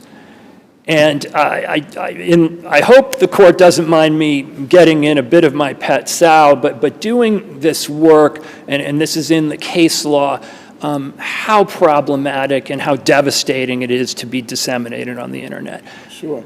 Does the risk diminish more if you engage in sex offender treatment? Oh, sure, that's a factor. So I would not disagree with that at all, Your Honor, that it would have been a lot better if he'd participated in prison.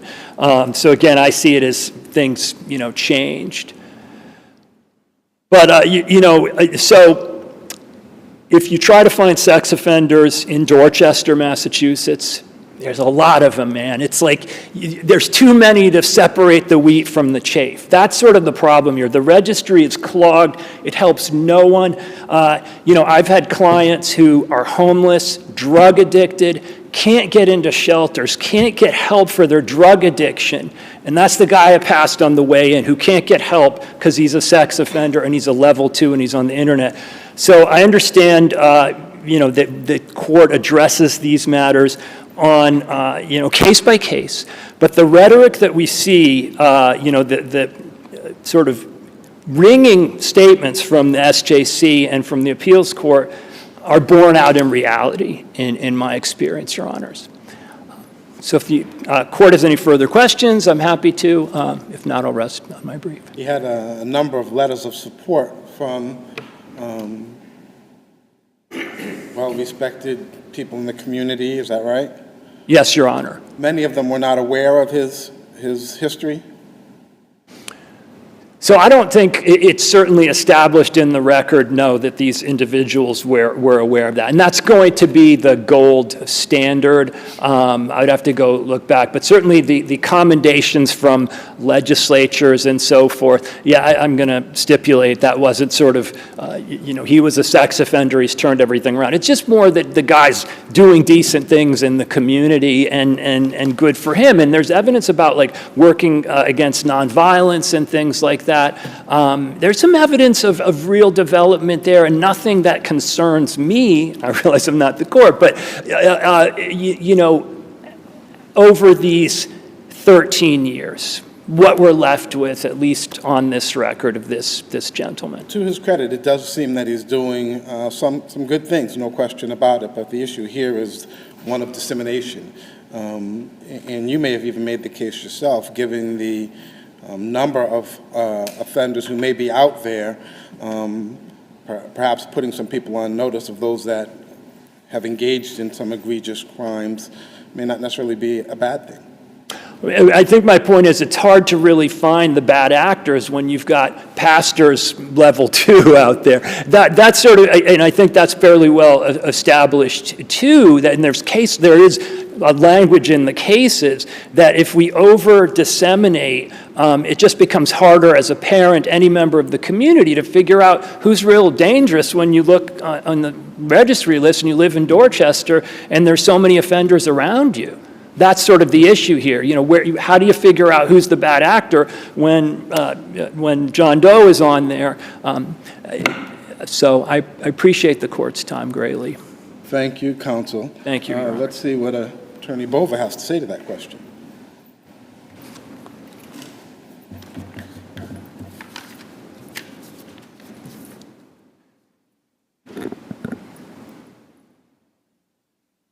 Thank you. Good morning, Your Honors. May it please the Court, Christopher Bover on behalf of the Sex Offender Registry Board.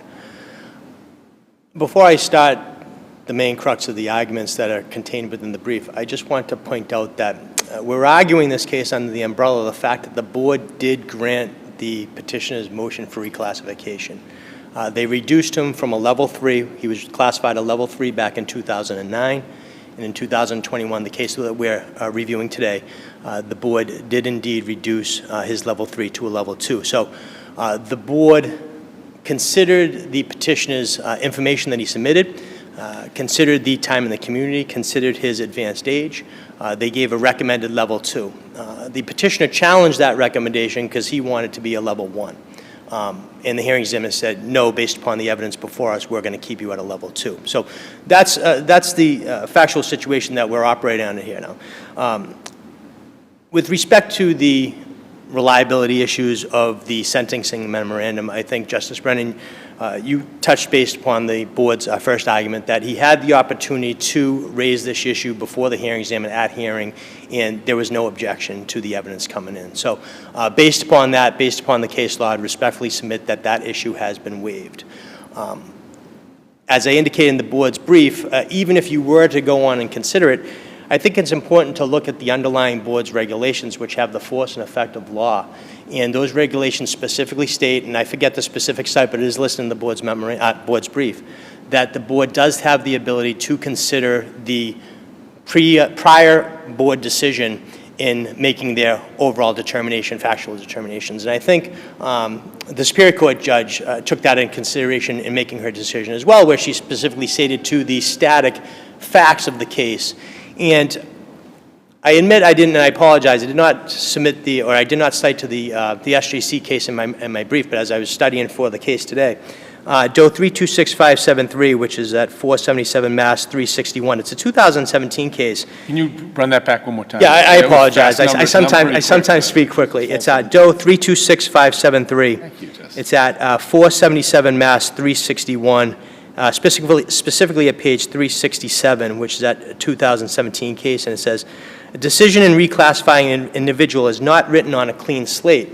And they basically state that these reclassification motions, now in that case it had to do with a board upward reclassification. We're obviously dealing with a sex offender's motion downward.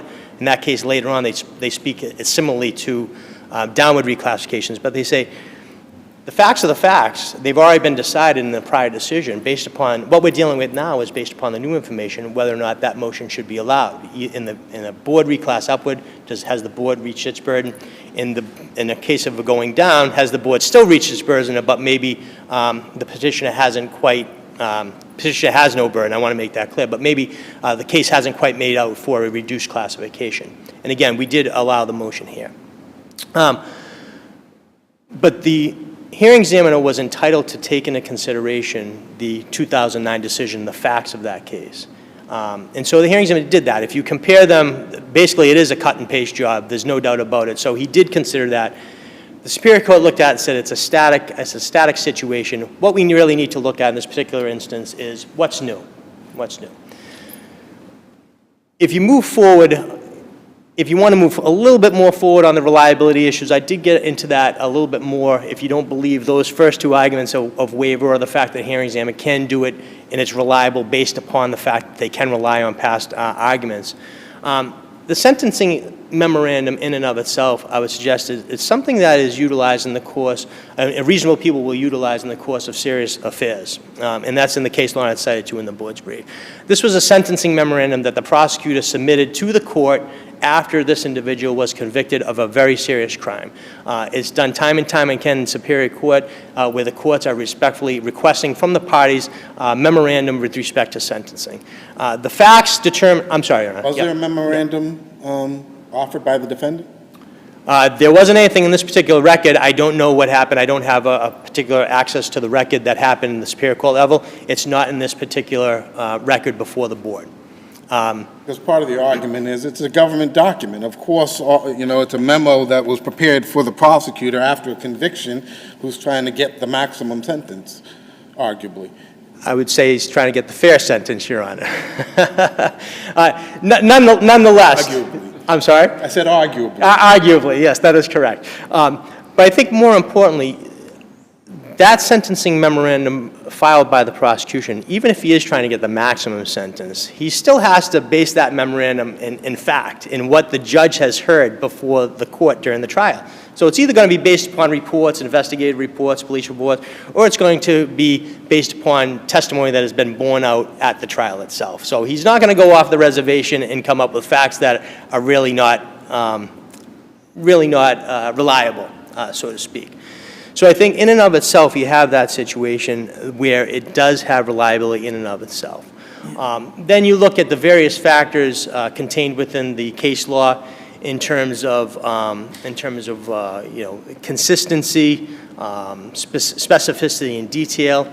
And I would suggest that the conviction in and of itself, the case law suggests that the petitioner's conviction in and of itself enhances the reliability of the information contained therein. So I think when you look at the reliability issues as a whole, I would suggest, notwithstanding the waiver and the fact that the hearing examiner can consider it under the regulations, I would suggest the information is reliable, and therefore I would suggest plaintiff's argument should fail. Well, let me, if I could ask you about another issue, which Sure. is, and again, I may be missing something. It seems to me that the cases out there, the analysis of public interest in internet publication is rather thin or sparse, or not a lot of cases out there on it. Well, 496501, as we discussed, I think it came down in 2019. I'm not quite sure as the date, so we've only had about 5 years to kind of parse that out, yes. Right. So what is your response to the argument that what the judge, what the examiner, I should say, here found is a little speculative, hypothetical, maybe a bit vague, and doesn't quite get us there? I would suggest that check the boxes, but without anything really concrete holding them up. I would suggest that the case law, as we all know it, says you have to look at the individual case. It's a case-by-case analysis. And I would contend that the set of facts that we're dealing with, the conviction that we're dealing with, kind of speaks for itself. I know counsel cited to two cases, and I kind of distinguished those cases in my brief. I think when you start getting into the gray area of public dissemination is when you have those cases where you're dealing with maybe an intrafamilial victim, where a question could be raised as to, well, what is the benefit of public dissemination if the crime itself was only contained within a intrafamilial situation? Clearly, we don't have that here. As clearly, this is probably, while not a lot of these cases come to light, this is the case that usually you see on TV, where somebody picks somebody up in a public place, takes them off, takes them to a hotel, and rapes them. I'm not saying this case was on the TV or anything like that, but this is the type of case that we see. So when you talk about whether public dissemination is important, when you have an individual offending against a stranger child victim, as defined by the law, a sex offense involving a child, I think those are the cases which require dissemination, specifically for the reasons that the hearing examiner outlined in the decision, because the statute is based upon that. And I think Chief Justice Gantz in 496501, I think the Chief Justice even recognized that, where he said, when you have a child victim, you have a hands-on sex offense, almost invariably public dissemination is going to go along with the risk of reoffense and degree of dangerousness. Any discussion here, I just don't remember, honestly, as to the sort of dual impact of this doe being a pastor. So on the one hand, you have letters from folks in the church saying, doing great things out there. On the other hand, and if the situation with the Catholic Church hasn't taught us anything, we know that it gives special access and it's imbued with some level of trust and presents opportunities where they might not otherwise exist. Was that at all discussed, or is that just sort of overarching this from your read of the record? In my recollection of the hearing examiner's decision, the hearing examiner certainly talked about his pastoral job I believe it was under Factor 33 and Factor 34. I argued in my brief, and I understand it wasn't necessarily written in the hearing examiner's decision, that the letters submitted by the petitioner indicated he still has access to children, that he's actually reaching out. I don't believe that the decision, actually I know that the decision does not specifically speak to that, so that is solely an argument that I made based upon the record evidence, which I would suggest even bolsters the fact, notwithstanding the hearing examiner. So if it were to go back and the hearing examiner was aware of that, certainly I think that would increase the reason why the hearing examiner would require public dissemination. So does that mean that he's going to be required for public dissemination forever if he engages in this type of work-related business that he's in? I mean, he's got 13 years without incident. He's got public support. He's in the community. I mean, at what point do you say maybe it's not necessary for him? Absolutely, Your Honor. I'd answer it this way. So, like I said at the beginning of the argument, the board did reduce him from a 3 to a 2, okay, based upon that information. And certainly time in the community is an important mitigating factor, as is age, okay? And to answer... 54, not quite 60, but he's getting on. Exactly. And to answer your question, Your Honor, regarding sex offender treatment and how that applies in terms of mitigation, it's better to have sex offender treatment, and actually this petitioner did not, obviously. However, I would concede the fact that time in the community and age are very important factors. So even if an individual did not undergo sex offender treatment, the fact that he continues on in the community kind of takes the sex offender treatment factor out of the equation, because he's already shown that he's gone 13 years without offending, even without treatment. So that's, in my experience, that's what the evaluators and the experts, when they come in, not that there was an expert in this case, but that's what the experts would testify to. With respect to the age, you have a little bit different circumstance in this case, because as Your Honor indicated, he is in his 50s, and based upon the board's regulation, if you have a child victim, you don't get full mitigation until you reach age 60. So I think the hearing examiner did apply that factor correctly. To answer your question specifically, he is eligible for reclassification as we sit here today. So if you remand it, he could get a hearing based upon a remand. If you uphold it, he can file for reclassification. He'll get a hearing for reclassification.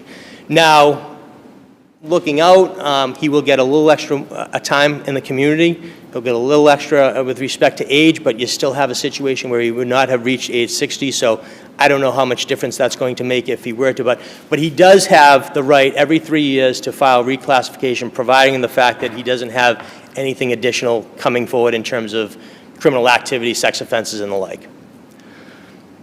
With that, unless there's any other questions from the panel, I will rest on my brief. Seeing none, the matter stands submitted. Thank you both kindly. Thank you so much for your time. I appreciate it. Appreciate you. Have a good weekend.